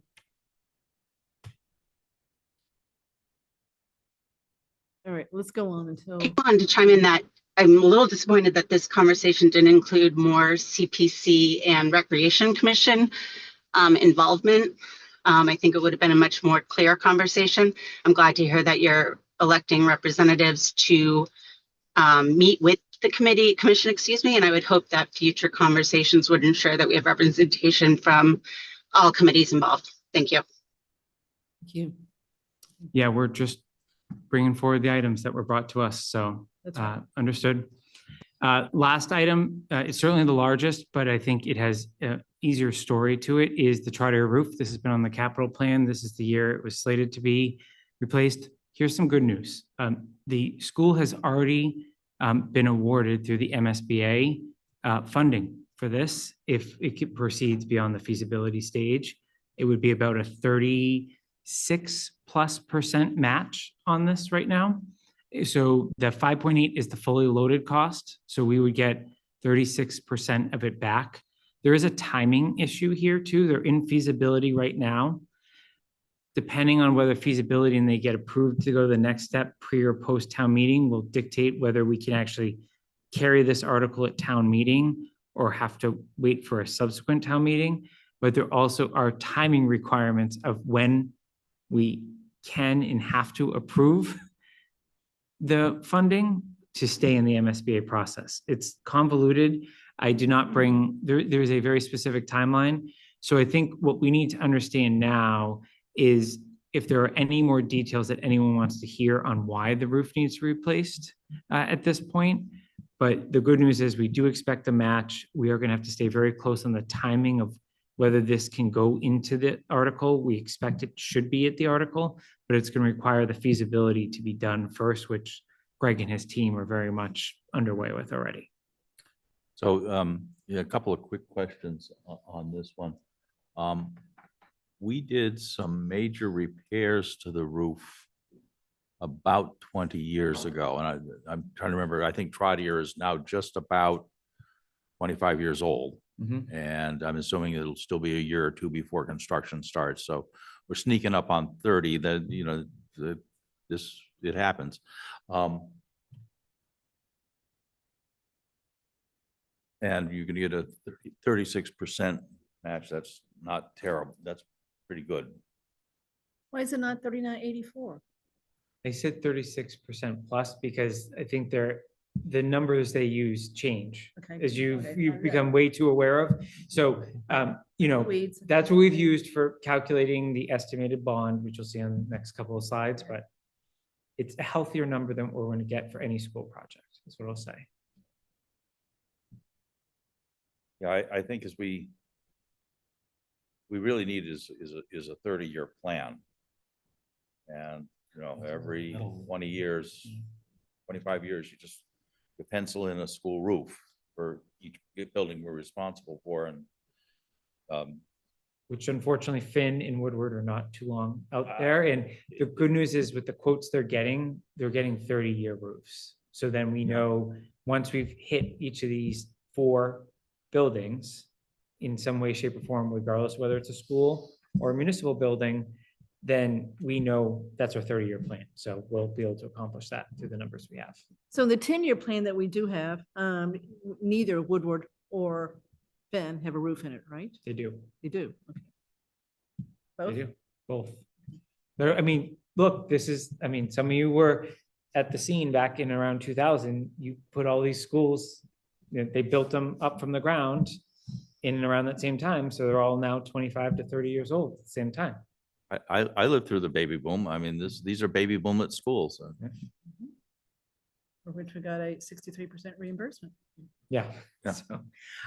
So those are our big ticket items. Obviously, we have some work to do on all of them, but just so you're aware, next slide, please. So this is the item that we started to show at the last meeting, but we showed maybe the next slide. This is our outlook for things we've already approved. So there's no going back on what you see on this slide right here. This is where we've been and where we're going. As you can tell, we, right now are at our lowest point. We do see a small uptick next year, but then, we go down again. So the one thing to just keep in mind as we move forward is, we have a tough 26 and 27 due to that increase, and then it does drop again. So I think this was acknowledged at the last meeting is regardless of where you stand on the school project, this is the best time we've ever had to be considering this just from a pure debt perspective. I realize there are a ton of operational considerations, but again, this is things we can't go back on. The majority of that general fund item is, at least half of it is the public safety building. The rest are miscellaneous projects, including some of those short-term items we talked about previously. I mean, the total debt is less than $30 million right now. Mhm. Okay, now I'm including pension and OPEB, I'm calling truly bonded debt, right? And if you're supposed to keep less than 5%, so Al, here's your number, so 3.8 billion is our equalized value, we're less than 1%. Well, there are a couple other numbers that are coming out of this review, so. All right, okay, we- so I'm We're gonna, just- we're, I'm- and I'm back, we're gonna. giving the other side of that one, all right. Yeah. There's no question, this is, if we were ever going to take on a big project, we are in the right place because the Algonquin debt is rolling off and, you know, our baby boom at school debts are rolling off. This, Well, be careful with Algonquin, because remember, the plan is to replace the school debt with the Gomplex debt. They did that on purpose so that it doesn't really roll off, it just kind of keeps going. It I don't know levels what the off. numbers are. Percentage wise, it'll reduce, but yes, it's dollar for dollar, it's not too far off. The big thing was you had that litigation settlement that dropped off last year too, right? So that went away, at least from a capital perspective. The schools are all- at the schools risk, are all paid for now, except for Algonquin, that's got 2 more years, I believe. And then then we pick up, you know, they perm finance the athletic complex. But no, we are in excellent shape debt wise today. we can fix that. For now, that's right. All right, next slide, please. So this is the slide that we showed last time. We have it going as far out as you want it. But this shows all the big ticket items that people have suggested that we should do in the next, 5 to 10 years. You'll see on here, both roofs we just talked about in terms of Woodward and Finn. You'll see all the projects we've already talked about tonight. I think we can all acknowledge that there is no way we are going to be able to go from a $2 or $3 million debt load on a given year going through the general fund to go as high as 9, 5 years from now. We're certainly going to go north of 3, right? Even if we do nothing with the schools, like we're going north of 3, and that is probably the right answer. But we are going to have tough decisions as a community of what we want to support and not support, and also realize that these projects are not going to all come forward at the same time. So we need to think about, as a collective group here, both select board advisory and capital, how we want to present this as part of any town meeting, whether it be the annual where we're presenting a budget or the special where we're presenting a one-time capital item. But we do believe that once you get beyond these projects, there's no other items that we are aware of that have been brought forward to us outside of this 10-year window, other than a roof at Algonquin. And we don't think that falls within this The window. Woodward conversion? This would be to make it age appropriate when we move kindergarten, pre-K, and first grade over there. Okay, They've got so it. it doesn't include the community center, right? Just not, That's what, that's. Finn. so It's in there? well, we don't have that in there because remember, as we talked a little bit about with Like the, 10 million? well, so when I came here with my community center hat on, I fully acknowledge I gave you a $14 million number, right? That was everyone wanting something. Senior center, basically gutting that building and giving them exactly everything they wanted. Library having some sort of extra space, and recreation getting a significant amount of space. That was, right, and there were representatives from each of those committees on there. What we now need to do as part of the NERI project, which Kathy and I are coordinating on, is what is reality there? And what would we do on day one? What would be our 5-year plan and what would be our 10-year plan? There are some departments that have said and continue to say, like recreation, we can move in on day one, right? They could take over that gym and do amazing things with their programming and a few extra classrooms. The seniors, right, we have ongoing dialogues of, is there home Corderville Hall? Is there home Finn School? And what is the, pros, cons of that outside of cost? And then you have to get into costing. So you're right, we do not have significant costs in here for a community center. We also need to acknowledge, for example, on NERI, we're gonna have a new number before we go to town meeting as well. That may or may not be that same number. And obviously, some of these projects just may fall by the wayside as well. So the community center is just too speculative at this point for the number to put in here? Yeah, I honestly, Andrew, if everyone got what they wanted, yeah, we're at the $14 million number that community center committee went for. I don't know that people are asking for what they were asking for back then. So I don't think we should be scaring people at this point with that number. I think it's incumbent upon all of us that we have a plan for what Finn's going to look like for at least 5 years when we go to town meeting on the Neary project. Because if we don't, we're going to get asked that question and we've got to have an answer for it, I believe. That building, absent a roof, is safe to move in day one. It may not be perfectly situated. Let's just say some department sets up an office there. Those classrooms are between 800 and 1,000 square feet each. It'll look a lot nicer than what a lot of people are currently working in, right? Do you do some fixes up over time as the budget allows for it?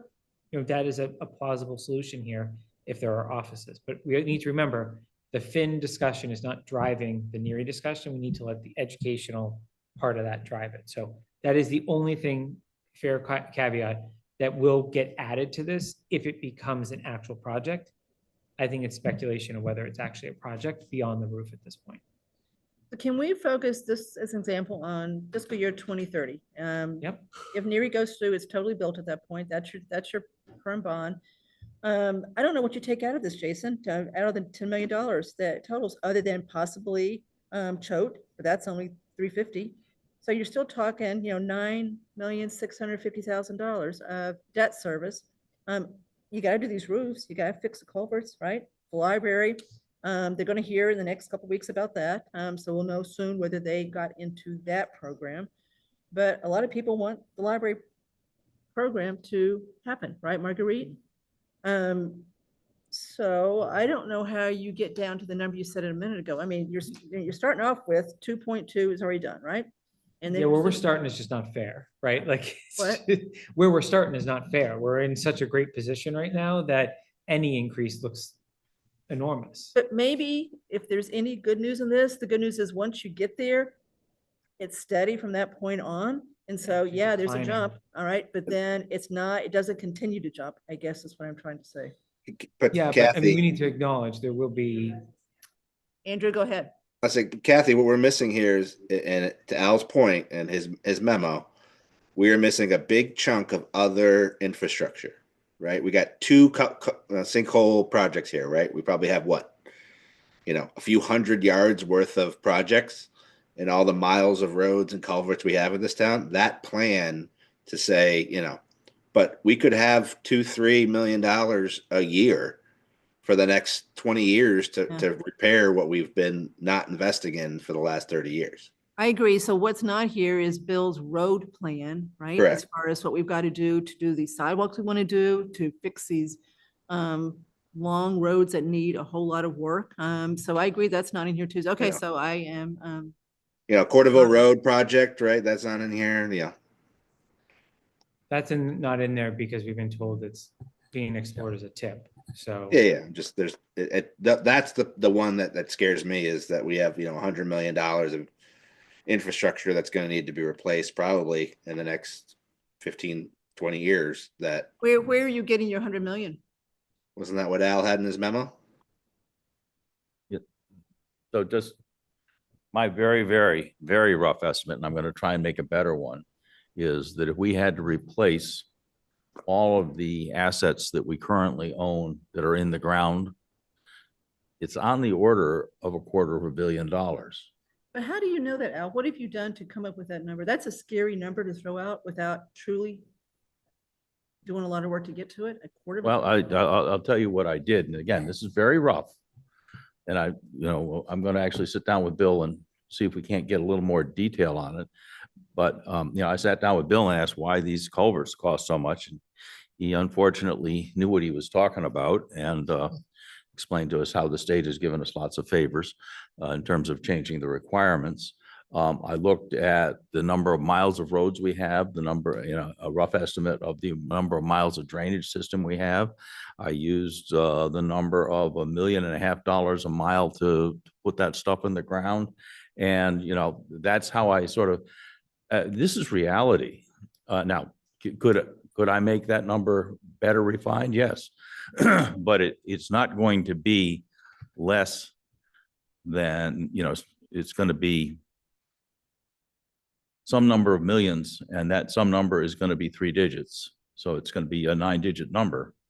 And we have to replace that, even if these assets last 100 years, we are talking about a non-trivial sum of money every year to replace and repair the physical assets that we have in the ground, and the requirements to do that are becoming more stringent. So to give you an example,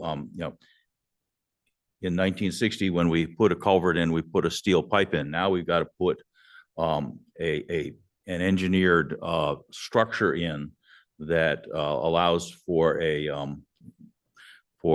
natural base, which means we have to pour footings, and then we have to put essentially a 3-sided box or a half circle in that's, again, engineered.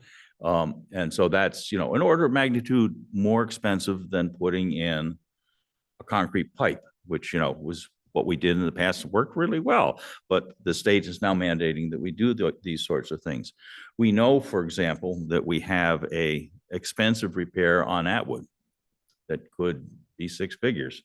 We know that the culvert on Parkerville that crosses the reservoir, that is the stream there, that culvert is not in great shape, and it's gonna need replacing. And, we shouldn't, we can't bury our heads in the sand in here and sort of open. I know the board doesn't want to do that, but I'll let Bill opine in more detail. Good evening. Al is correct. It's a little premature for me to put numbers out until I do more data gathering. So I would say probably in the next year to 2 years, I'll probably have a better picture as to what we need to do. We did a pavement management plan. That's just the surface view. This doesn't get into the underground infrastructure with the drainage and the culverts and water lines and gas lines and repairs that need to be done. Al touched on Parkerville Road. We just paved Parkerville Road. I got a report from the state for an inspection on the culvert that goes for the Sudbury Reservoir. And there's sections of pipe that are off center about 6 inches. So there's exposed soil from each section of pipe. It's not in great shape. So the logic is, why would you pave a road over a pipe that's not up to standard? Okay. So you wouldn't have done that that way. You would have made sure, you would have looked at the pipes first. We would have approached it with an educated decision, knowing what we had left for life, instead of, I want to get in a planning perspective instead of a reactive perspective. These culverts that we have issues with, we're reacting to, which is never a good situation to be in. And I think that's what Al's point is ultimately, is we want to plan for proper maintenance on our infrastructure. The pavement management plan that we did is really intended to give us a prioritization to get our roads up to a basic level of standard that's expected from the taxpayers. And we're not there. We're well below that. So in order to get up there, we're going to have to invest some capital and then move forward on the maintenance aspect, which will be a less expensive approach, but the front end is going to be heavy on the capital. But you think it's going to take a while to put together a detailed plan with numbers in it that would do what Al just described as far as truly understanding the cost to do the underground piece, do the above ground piece, the whole thing? Al's plan is much more empirical than I would do. I like the details, so I like to know what the pipes look like, and then I could give you a better idea. But for a budgetary planning tool, Al has a good approach. Then we could get more refined as we move forward with the inspections with the pipes and taking into account the pavement management plan and those sorts of things. Go ahead, Andrew. Okay, I know we spent a lot of time on this, but just one thing which we didn't talk about, I wanted to follow up on. We did use ARPA money to do, to commit to contracts for the design of certain sidewalk extensions, right? And I think we've got some people excited about those projects eventually coming to the point where we'll get the designs, right? And then we're in a position where we can put them out to bid and actually, are we still collectively thinking about doing that roughly? Have we thought about roughly how much money that would cost, and should it be into our long-term, medium-term plans as well? And where are we in the process of, I know we, under the ARPA rules, we got to contractually commit, we could sign the contracts by the end of last year. Got to spend it next year, right? The contracts 26. for the sidewalks Yep. are in place. The Yep. designs, the surveys for all the locations have been done, field Okay. surveys. Yep. The designs are ongoing currently. So we're probably approaching 50% design on Yep. all of those. We'll be done, if not by the end of the year, by the end of this fiscal year, I would imagine early spring, we'd probably have something, including costs for each of Yeah. those locations. Okay. So that we'll have costs Yes, in the near-term horizon, and then we can make decisions about what we want to do. that's right. When. Okay, thanks. Done. Impressed, but Larry?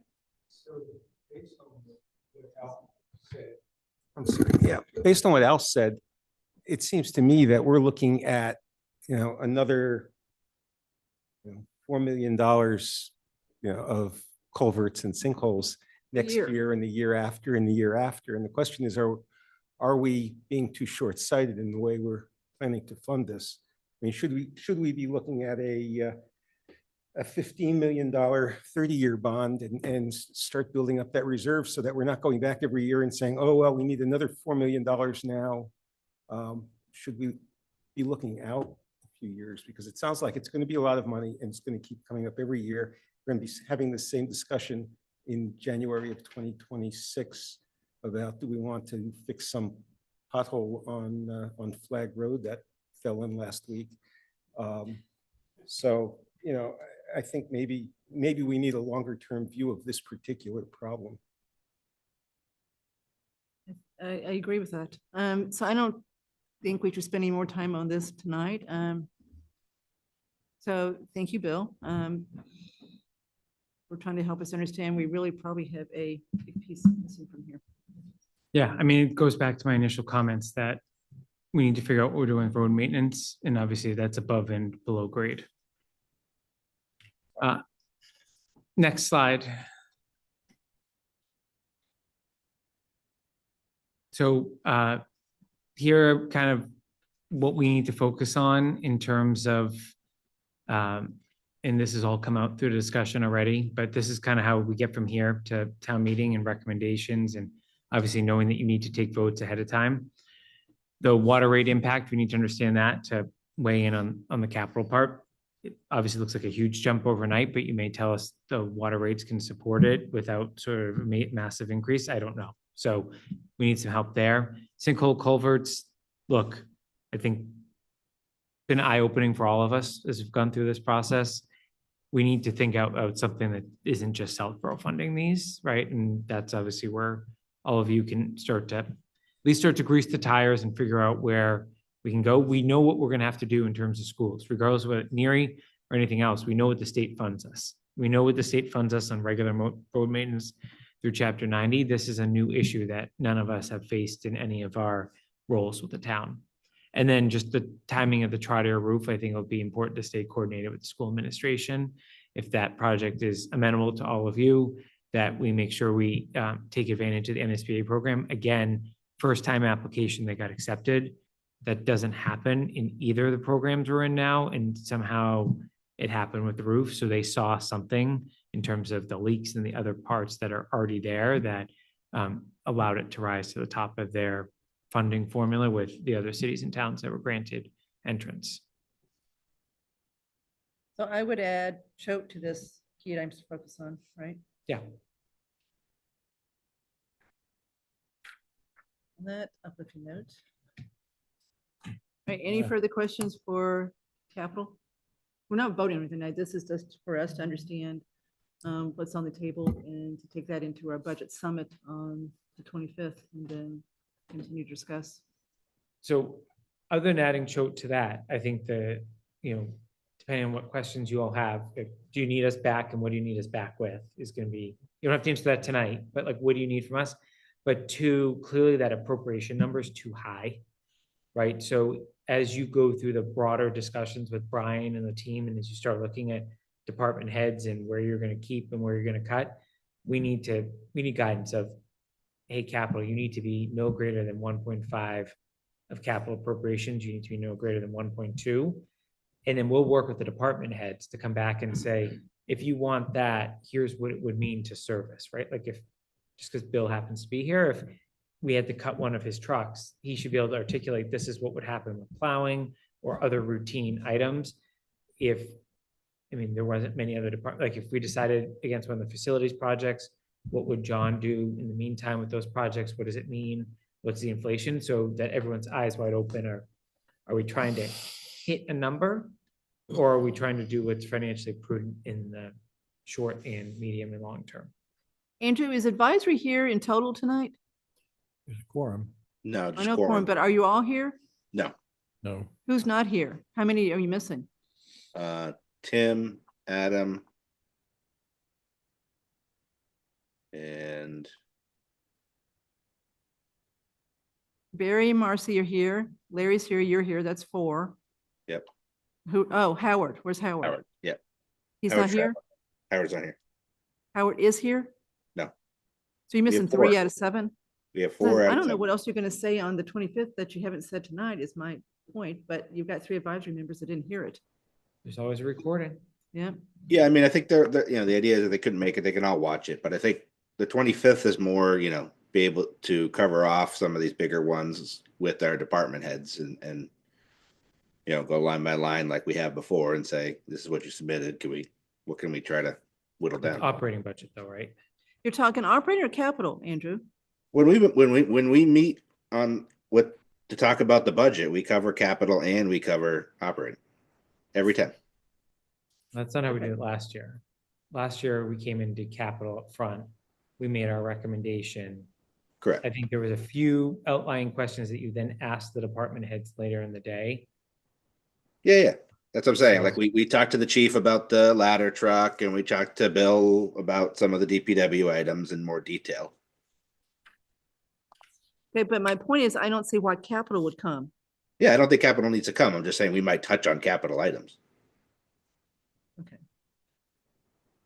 So it sounds like we need to have a discussion to answer your question about, do we want to focus on a number or some other guidance? I mean, I think along the lines of how, when we were on advisory, when there was kind of a summertime where you had some time to work on kind of longer term, I think it would be interesting if capital took a look at. What Larry was talking about, the feasibility of issuing a bond that would take, in an amount to knock off a lot of the big sinkhole culvert projects over the next 10, 15 years. What would be a recommended amount?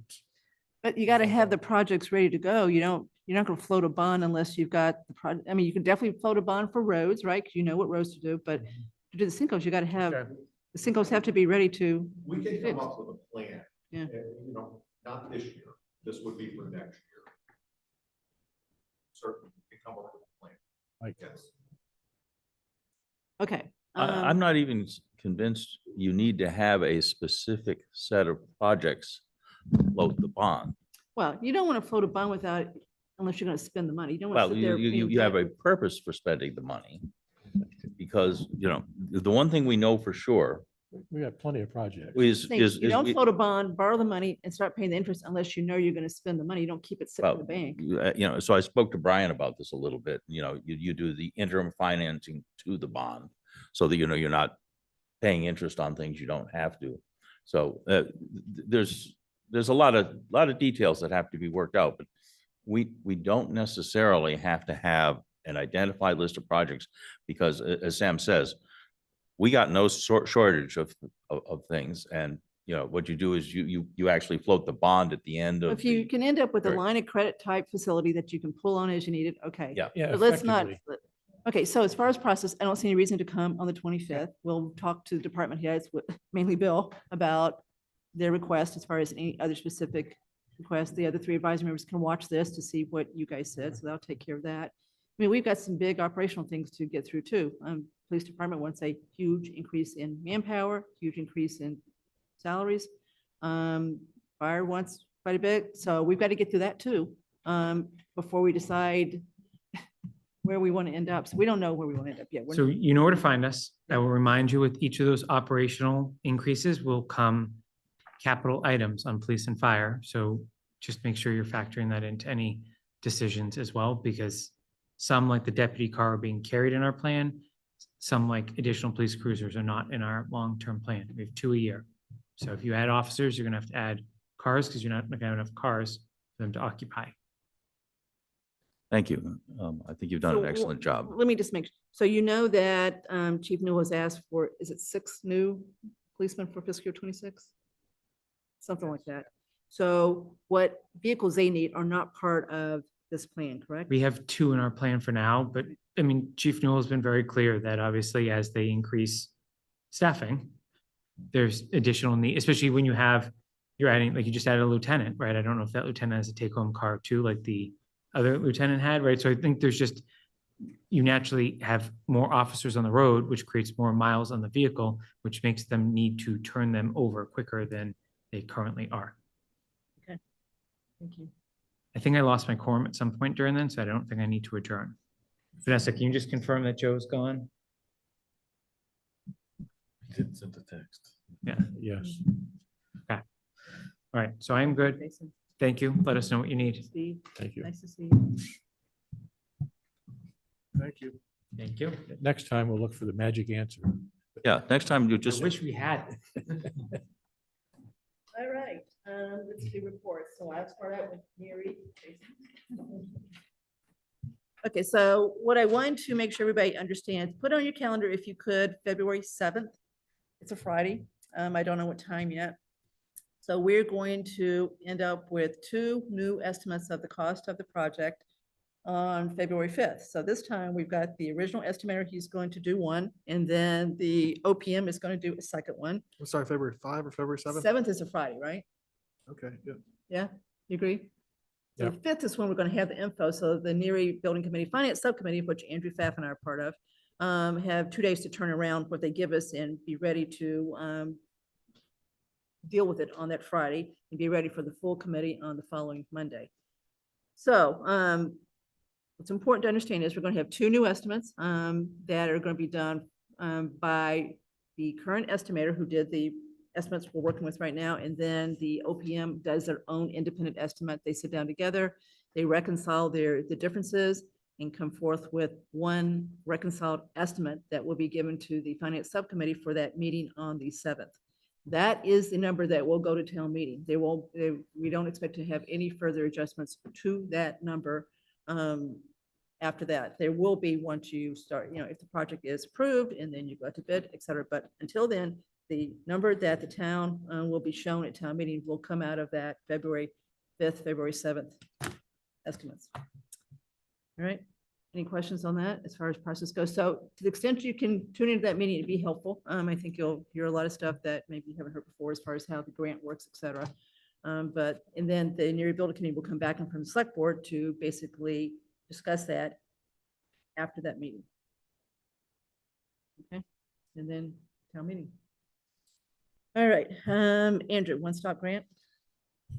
So as an update to what I said at our last meeting in December about the one-stop grant process, where at the meeting in December, I reported that I participated in a meeting with the Westboro Planning Director and with Leah Emerson. And we put the question to Westboro whether they'd be interested in collaborating on a regional, or the 2 of us going in on a one-stop application for a Route 9 corridor study. And at that time, we were waiting to hear back. So the good news is Westboro is interested, and Leah and her counterpart in Westboro are actually scheduled to meet this Friday to talk about kind of the next steps about the contents of the application. So I'll just continue to keep everyone posted on that. And another quick report, on Saturday evening, last Saturday evening, I presented on behalf of the board a proclamation to Ryan Boy, who achieved the rank of Eagle Scout. Great. Andrew Pfaff, do you want to go ahead and adjourn advisory? You're welcome to stay, but Yep. Is there a motion to adjourn? Larry yep. says yes. All right, roll call vote. Larry, Aye. Marcy, Aye. Barry. Aye. All right, we are adjourned. Thank you, guys. Thank you, guys. All right. Okay, Al, wastewater update. So we met with the DPW or the DEP, excuse me, on Monday. I had a very productive and useful meeting. We continue to gather a lot of information about what it's going to take to implement a wastewater plan for Route 9.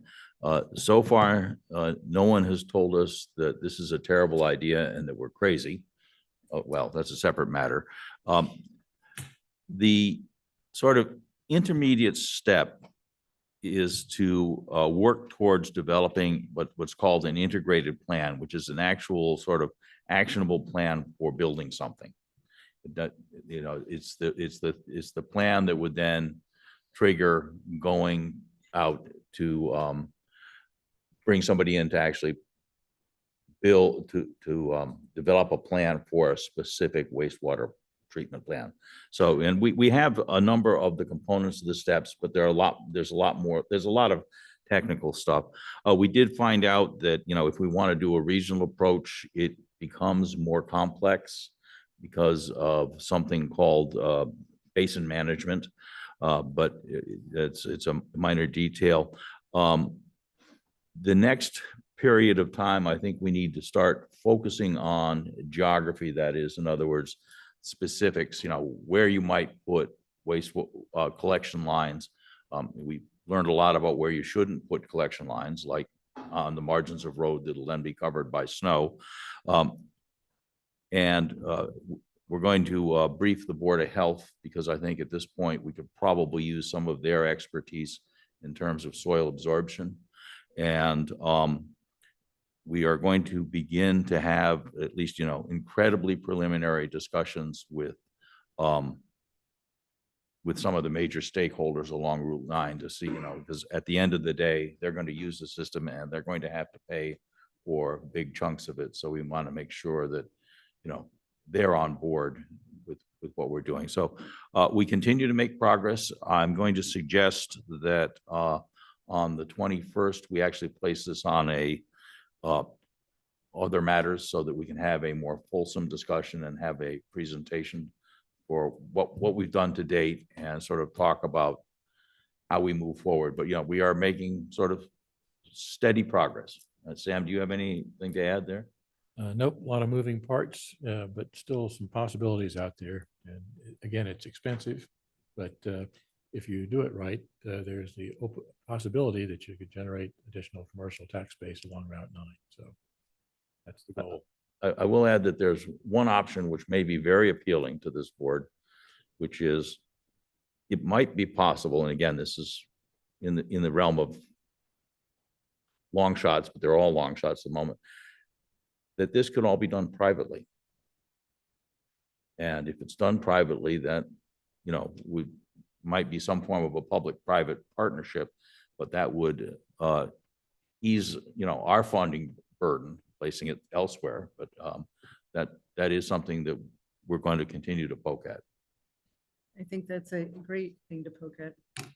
Okay, thank you, Al. Mark, you don't have a report on the rec? All right, consent agenda, we got 3 things. We got minutes, we've got, and then for some reason, Kristen Laval's appointment to the Highland Committee was off. So all we're doing is making her the same as everybody else, which is 25, which is in charge of the committee, and it ends. Okay. All right, anybody have an issue with any of the minutes I got a few typos. for A and B? A, Okay, anybody have an issue with B? Nope. Okay, we're only going to vote to approve. We're not going to release those. This is a vote to approve. Okay, so let's do B and C. We'll come back to A. Okay. Okay. All right, so I'll make a motion to approve consent agenda items B and C. Second. All in favor? Okay, Sam? Small items on the 17th of December, line 66, members instead of member. And line 116, Mr. Lavoie's name is misspelled. And at the end of line 284, upcoming meeting dates were in 2024 instead of 25. Which line? Line 284. Just a cut and paste from the last one. Otherwise, the usual good job. Yep, she does a great job. Okay, I'll make a motion to approve the minutes from December 17th, 2024 as amended. Second. All in favor? Aye. Okay, other matters.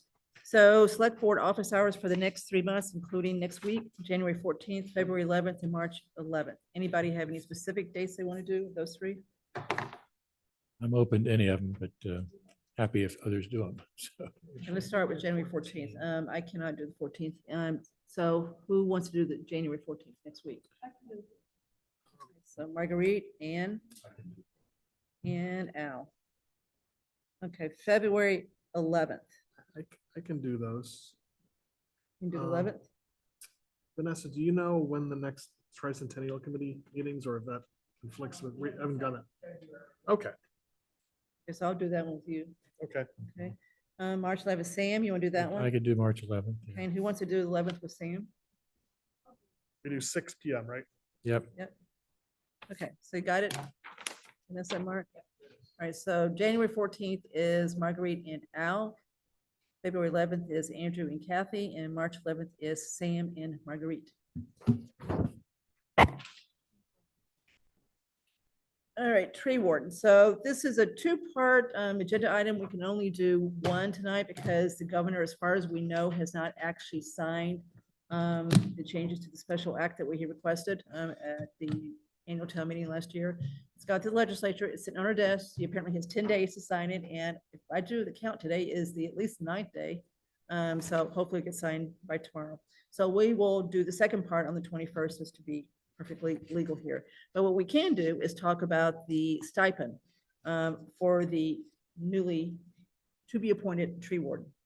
And Mr. Cundiff was so kind to send us a well-written memo about what he would recommend as far as stipend goes. So you want to explain, Bill, where? Sure, sure. As you know, currently the tree warden designee is in the DPW. So, I work closely with Chris and have some level of familiarity with the level of effort that's put in for the duties associated with the tree warden. And I'll tell you, my experience with other towns is it's disproportionately high with the level of administrative work that's required that falls upon the tree warden, as you might expect. So what I did in my memo, I asked Tammy to go through the last annual town meetings and illustrate a trend as to what the stipend was for the position. And for the past 15 years to 17 years, it's been $4,000 a year. And the majority of those years, there was also money for a part-time person to assist the tree warden. Currently, we don't have a part-time person assisting the tree warden. So my proposal, given a number of things, including the level of effort that's now required with the joint hearings, which historically they did not do with the planning board, and the paperwork associated with the applications that go forth before the planning board. Easily the workload has doubled for the tree warden designee. So the recommendation I have in the memo is to increase that stipend from $4,000 to $8,000 a year. Now I do have one caveat. I said, and I've spoken to Chris about this, the workload would decrease some if the board considered rescinding your shade tree policy. So if that's something that you wanted to consider, we would certainly think that the value in there would be the level of effort associated with the tasks. So, All right, so we're talking fiscal year 26. Vanessa, help me here. So this is on the SAP as a stipend, so it's got to run to the SAP. So we got work to be done here before town meeting to get this done. That's why we need to decide tonight, or at least very soon, so that the process can start to get it onto the warrant for fiscal year 26. correct, So we're kind of stuck with 4 until July 1st, understood. right? So what does everyone think about Bill's recommendation to double the stipend as of 7/1/25? I'm okay. I mean, I've seen it work and it's a lot of work. I don't think there's any doubt it's a lot of work. I think What? it's long overdue, actually. Why do we have this as a stipend on the S&P versus just part of the DPW budget? Because anytime you change it, you got to go through this laborious process to do it instead of. She's looking at you. Here he is. Vanessa is. Oh, I was turning it on to do just that, but yeah, so historically, it has been someone from DPW because we've had the expertise. You know, I'd love to think Chris is going to be here forever, right? And, you know, right now that's where we have it. But if you put it in the collective bargaining agreement and take it out of the SAP, it will work until we no longer have that expertise in the DPW. And then we have to remove it from the collective bargaining agreement. Again, than it is to take something out of the collective bargaining agreement. So keeping it in the stipend, while a little bit clunky because this board needs to approve, then personnel board needs to approve, then town meeting needs to amend the bylaw. It gives you the most latitude as to who may be doing that work for you. It doesn't necessarily have to be a DPW employee, although historically it has been.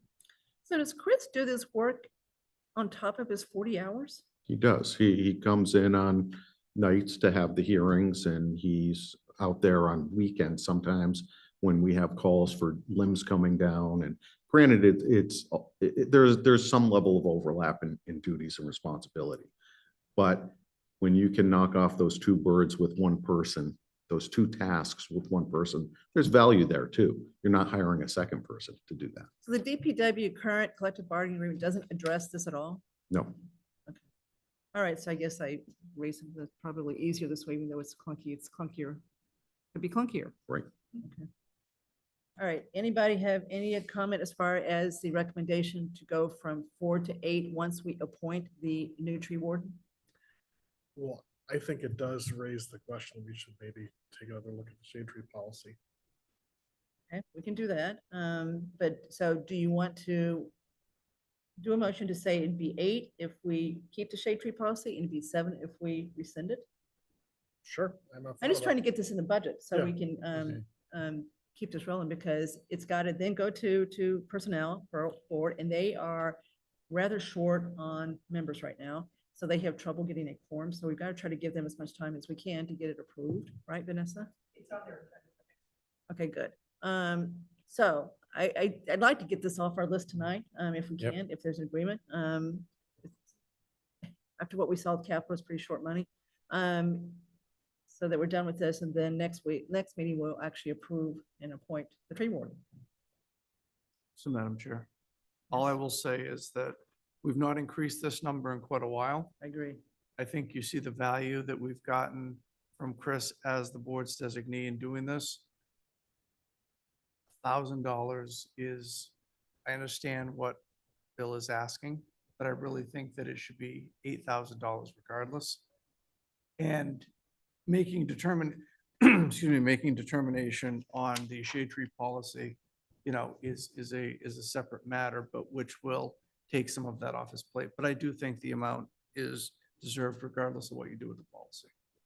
I agree with that, and I'm not going to ask Bill what $8,000 works out to for an hourly rate. Right, not It's much. going to be ugly, right? All right. I'm okay with that. Yeah. All right, so I'll make a motion to change the tree warden stipend as of 7/1/25 to $8,000 from its current $4,000. Second. Okay, all in favor? All right, Thank you. okay. All right. You're still on, Bill. Yes. So before you, you have a memo. As you know, we've lost 3 senior people in our DPW due to retirement, which is a good thing, both for them and to some extent for the budget and us. So with those high level grades and steps, it opens the opportunity. We're currently advertising for the 3 positions.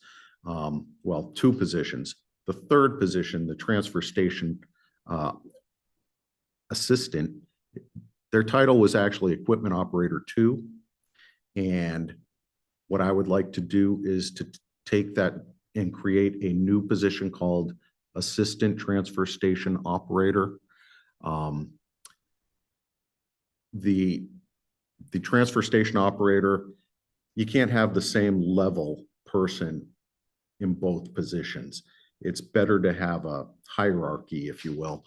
And so that's part of the logic as to why we want to decrease that down to a step 2 from a grade 2 from a grade 4. That combined with the other 2 positions going from step 9s down to steps 1 through 4, somewhere in that range. I included a chart in your packet.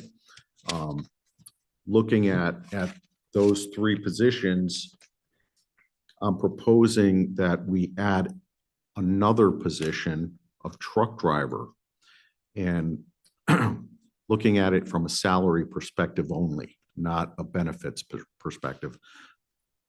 If we hire all 4 positions as a step 1, we're actually saving $316 a year.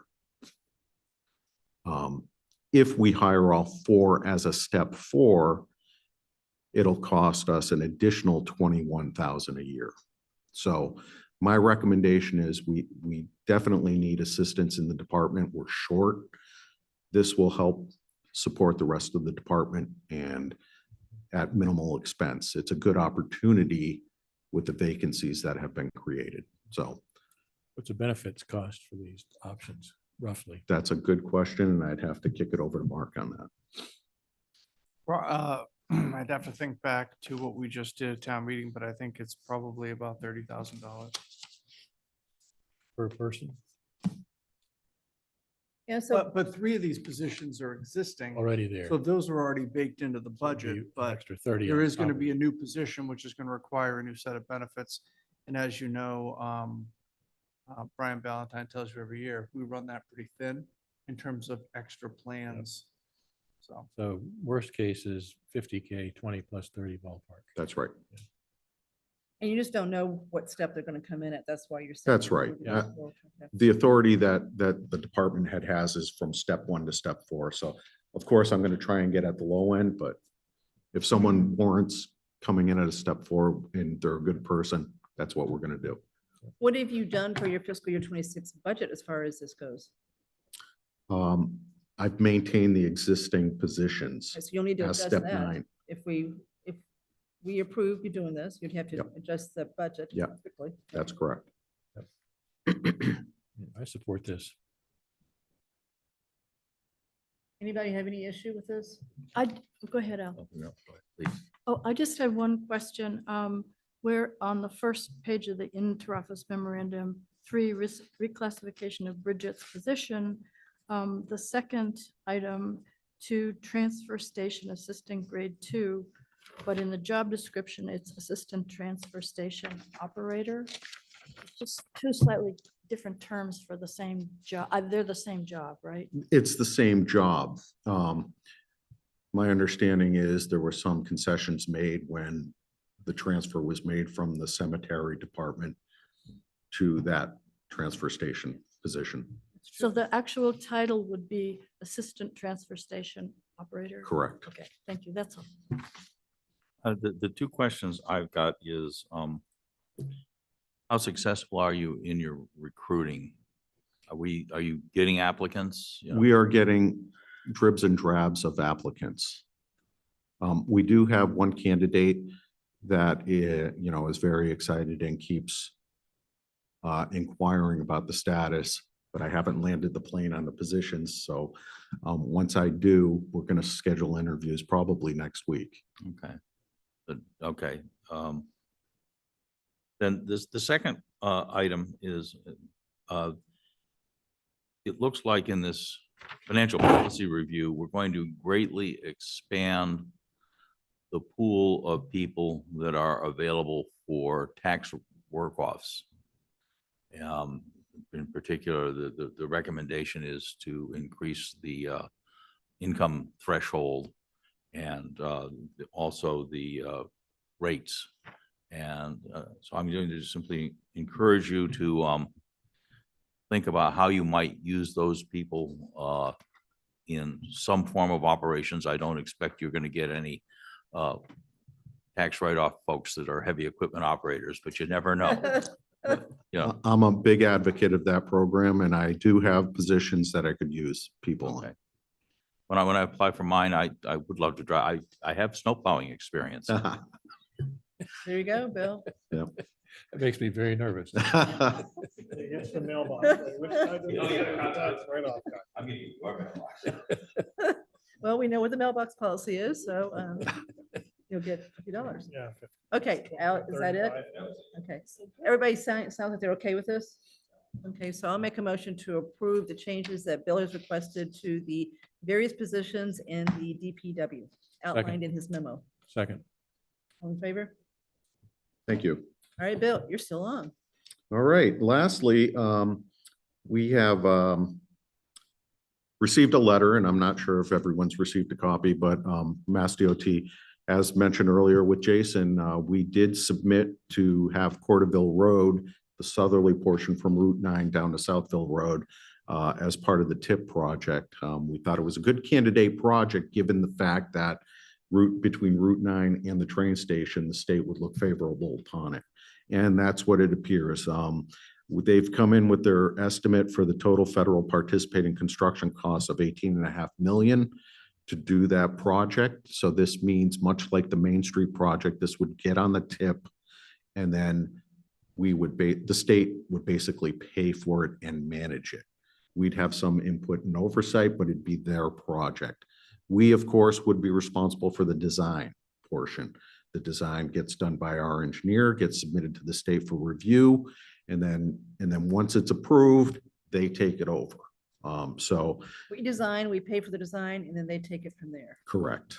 So it's a minor cost for the town to bear relative to the benefit that we receive for the construction. What is that minor cost roughly?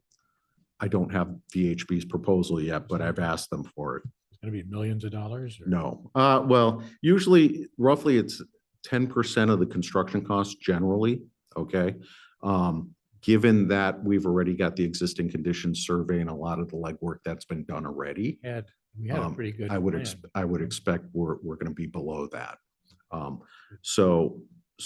I am waiting for that proposal. There's a few things we need to do before we can return this letter to the state, but I fully support it. It doesn't mean we're on the tip. We have a project number, which is a good thing. Once we get our eggs and ducks in a row, we submit to the state, and then they review it again and tell us whether or not it gets on their. So you need to have a program. town meeting approve the funding for the design? We could probably tap into chapter 90 for that. Or that could come out of our road maintenance funds. I don't want to just use road maintenance funds for engineering. You know, I'd rather put it into the roads. This sounds like really good news. It is. What does this do to our Framingham Road, Marlborough Road tip project? That's still on the tip. They're independent of one another. Okay. Yeah, we're still moving forward with that as So well. there's no downside for that one from being accepted for this. That's correct. Good. They all stand on their own merits, Sam. So hence this not being in the capital plan that we were discussing, we've got a plan to have the state cover. Yes, when we know more with the design and whatnot, I'll submit it and loop in the capital plan. You know, I get mixed signals depending on the type of project, whether or not they want to know about it. So I usually err on the side of caution and give them more than they want. I would. Yeah. I would.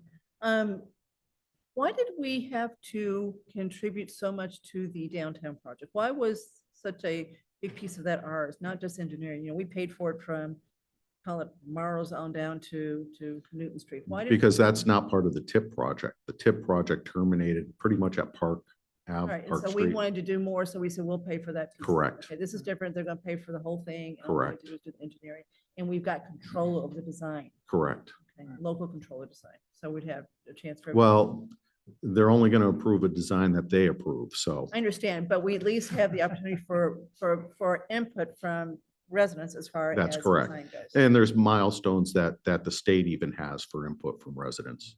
So, And like the Main Street project, we would need to get all the easements approved by town meeting. that's correct. That falls on Permanent, us. So we temporary will, if construction. there are takings, we will bear that cost.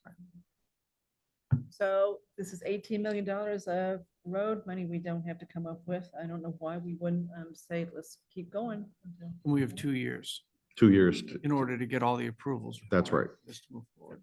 So Al can subtract this from this big number.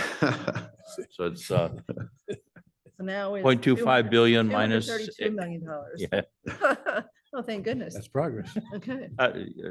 Yeah. All right, so what do you want? I mean, this is just an update. You don't need. No, this, in fact, it was mailed to you, Kathy, I think. I sent it to everybody else. Yeah, and there's no action required. We're moving forward with it.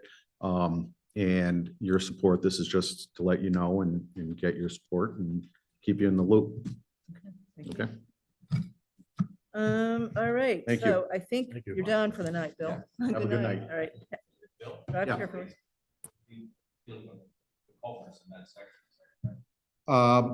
The current project does not deal with that. They've looked at one main culvert at Richards Road where that stream crossing is. If there's something that needs to get done with that, we would probably have to take that on ourselves beforehand. Okay? It's a little bit of a Well, still complicated ask. one, right? Yeah. Last. But we've got time. That's the good news, okay? Thank you. Sincerely, Bill, thank you for everything. Okay, we are going to table item E at the request of Andrew. He's still working on the state of the town. The next one is Sam's going to handle discussion. So Sam's going to talk about the possible reorg of Youth and Family Services and Senior Center. Okay. Thanks. I asked that this be included in the agenda, but not for any detailed discussion at this point, and particularly not for any vote or on any decision here, but to start the process for consideration of the issue. I've been thinking about this for some time, and I believe that for several reasons, it's now time to consider this more directly. The basic concept is I've seen many areas, and part of my day job is healthcare, social services kind of things, that the traditional way of dealing with a lot of these things are as isolated issues and silos kind of things. And there is huge value and track record for the value of addressing these as integrated issues. And for example, youth and family, a child with problems typically involves a parent, siblings, others, and seniors with problems can often be a broader family issue there as well. So I think there's great opportunity to deal with these kinds of things in a more integrated way. And it not only produces better solutions, it tends to be more cost effective as well. And so it seems to me that thinking of senior services, youth and family, and veteran services as a combined set of services makes a lot of sense. And it also is consistent with my long-held belief that we need to find better ways to provide more services to youth and family needs as well as seniors. And we've all talked about the fact that senior population is growing. And again, given the economy and other social pressures, the only direction that the need for services is going in is up. So it seems also to me that from a timing standpoint, there are some pending retirements in the senior center staff. There's new staff at youth and family services. So I think this is a great time to rethink and consider how we might restructure this as the town delivers what I would call more broadly defined as human services. That to me is a better description of what we're trying to do here. And so I believe that there could be an effective way to combine, again, senior services, youth and family, veteran services into a single organization that can provide these more integrated services and potentially improve both the quality and quantity of services available all with a very small budget impact, which is, I think, again, great opportunity if we can do it. So my proposal is that we seriously consider such a consolidation for FY '26. And I'd offer to work with the senior services staff, the Council on Aging, Youth and Family staff, the Youth Commission and Veterans Agent, and members of these populations to come up with a specific plan to move forward on this. And I'd emphasize again that this is the very first step. I mean, this has not been developed in any detail and socialized across all these groups at this point. But I wanted to get it on the agenda so we can start talking about it in a very focused way. And the next step, again, would be to go out and talk with a broad swath of people, talk about it, and then come back to this board with a discussion and a proposal. And as a starting point, I do have some ideas about this, how it might work, that I'd use for the next set of discussions.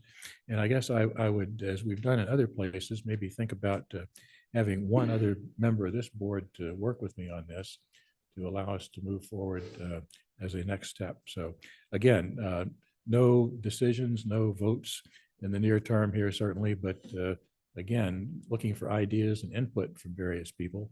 And my sense is that from a timing standpoint, if we're going to do something like this, there are a lot of things that make this an attractive time to consider it and move on it if we so decide.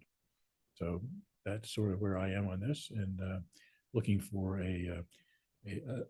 I guess, a sense of, is this worth continuing? And if so, is there anybody who's willing to actually work with me on it to take it to the next step? I'd be willing to do that. too. So what do you think? You think this is worthwhile looking at? My sense of it is, I know that the Shine counselor at the senior center is very helpful in wading through the morasses about insurance and social security. And I know that youth and families often have people that need assistance, again, filling out paperwork or looking for counseling. And I think that that is one place where I do see overlap, if it were possible. to Right, get some- Medicaid, Yes, youth and family Medicaid, particularly, which yep, is, and exactly. some seniors are So on Medicaid as that's well. that's an important service, and they're both providing it separately. Sarah is also starting to spend time at the senior center. She's got regular hours over there now. Office hours there, yeah. They're gonna move, we think, to Flag in July 1st, so they're gonna be physically close. That's another thing. You've got 2 pending retirements, as Sam said. 2 of the 3 employees have made known that they will retire in the near future. So that I think is conducive to doing this now. So I'm all for looking at this. I don't see what the downside is. I think other towns have done this. They've created, some towns now have HHS departments like the federal government does, and they've picked up their health too. Northborough, I believe, combined health and youth and family services recently. So others are doing this too. We're not breaking new ground here for sure. Well, there's a good track record. It works. Yeah, so Yeah, I think there's it a lot of makes data that shows total it does. sense. I hope we get more out of it than we do now. So I think we definitely, I'm supporting looking at this. I would be glad to assist you with Okay. that, because I've Okay. been on the youth and. Yep, sure. family board. Yes, you do. You do. Everybody okay with Marguerite and Sam leading the charge here and coming back? Yes, All right, so I don't think there's anything I to will- vote on. We'll move forward and come back at some point quickly as we can. I with guess more I'll just say specifics. I have some reluctance or skepticism about the idea, just because I think the senior center kind of works, last use if it ain't broke, don't Yep. fix it, and it's a place where it's not, I don't think it sees itself as a social service agency, it's more just a community gathering place. So that's something I think that, you should. think about. Understand, yeah, and youth and family works pretty well too nowadays, as a matter of fact. And again, there is a lot of what I think of as social service support Mhm. out of the senior center. In addition to the, Means something. yeah, things that are more visible there. And clearly, you don't want to lose any of that capacity, but can we, build on that and leverage it more? I think maybe, and that's what I'm interested in looking at. To have the conversation. Okay, So, I mean, I'm all ears. So, okay. I mean, that's a good point, Andrew, if it ain't broke. Okay, Okay, everybody agree? All right, next is the referral of the 3 zoning bylaws that are being proposed for 1, 2, 3. Well, but we still. All right, so I guess we can't refer unless we've got a draft. Is that what you're saying? Okay, all right, so there may be a third. So tonight, all the planning board has asked us to do is basically give them the ability to open their public hearings on the first two that they have proposed. The first one is the ADU bylaw that would basically change our bylaw to conform with the recent changes in state law, right? Right. So that one makes sense. And then the second one is one that I think Marguerite and Chris Lund and Mimi have been working on to try to make parking more effective as far as parking lots that are next to each other, right? Shared parking. It's shared parking, Yep. which is only in one place in town right now, and it seems to be working out fine, so expand that. And Kathy, I'd comment that planning board last night actually talked about the ADU bylaw and got some public input on that. And I think there's a fair amount of work to do on that one. So it's good to send it to them as quickly as we Yeah, can. so we send them and then they Yep. come back and Yep. decide whether it's ready for prime time, right? Yep. Yeah, So all we're doing is sending it to them and saying. understood, yeah.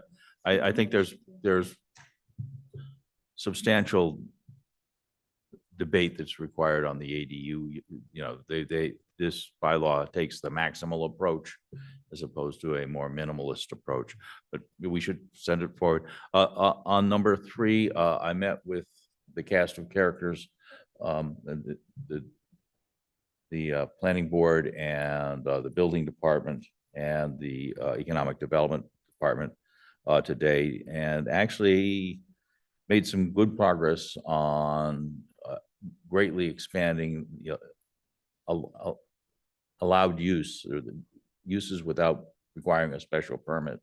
So I think there's a good chance that we will actually have something there as well. It may have to require a separate public hearing, but it's going to be a couple weeks to do. But there was substantial discussion. It might even include expanding the maximum square footage.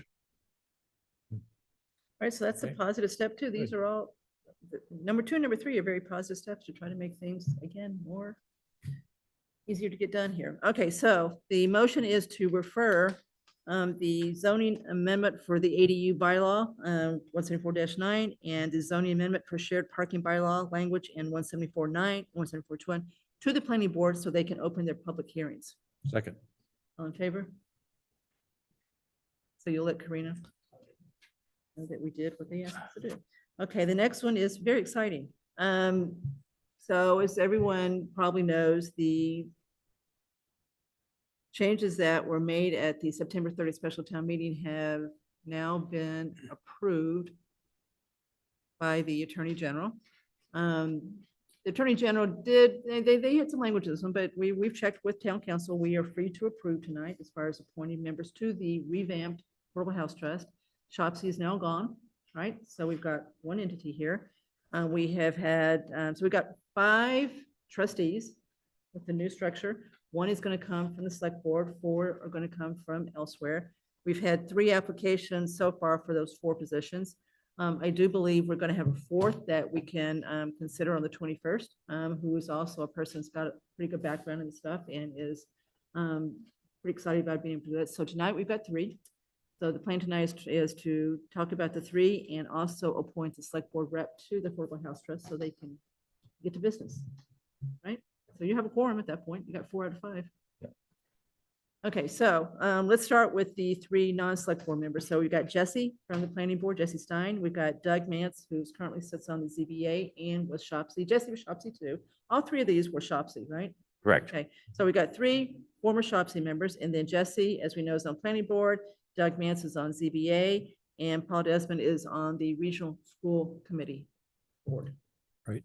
Right? They're all well-known Yep. and got strong track records in town, and Yep. I certainly support all of them.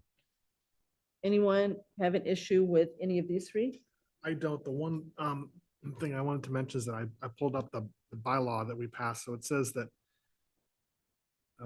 these appointments are for 2-year terms. It doesn't say in the bylaw that they're staggered terms, but it makes sense. We should stagger. So I think it makes sense that just Like, I can't think of any good way to select who gets a 1-year term and who gets a 2-year term. So we do But it 2, does 1 and make 2, sense 2. to just appoint 2 folks for a 1-year term. and Yeah. 2 So that you build in some staggering. Okay, that's a good idea. Yeah. Everybody okay with that? Yep. Yeah. Okay, so Andrew, you want to make the motion based on your staggering? Put me in a- So have we discussed who the select board representative? We're going to do Yes. that last. Okay, Okay. so you can let the select board be one of the 2-year, maybe?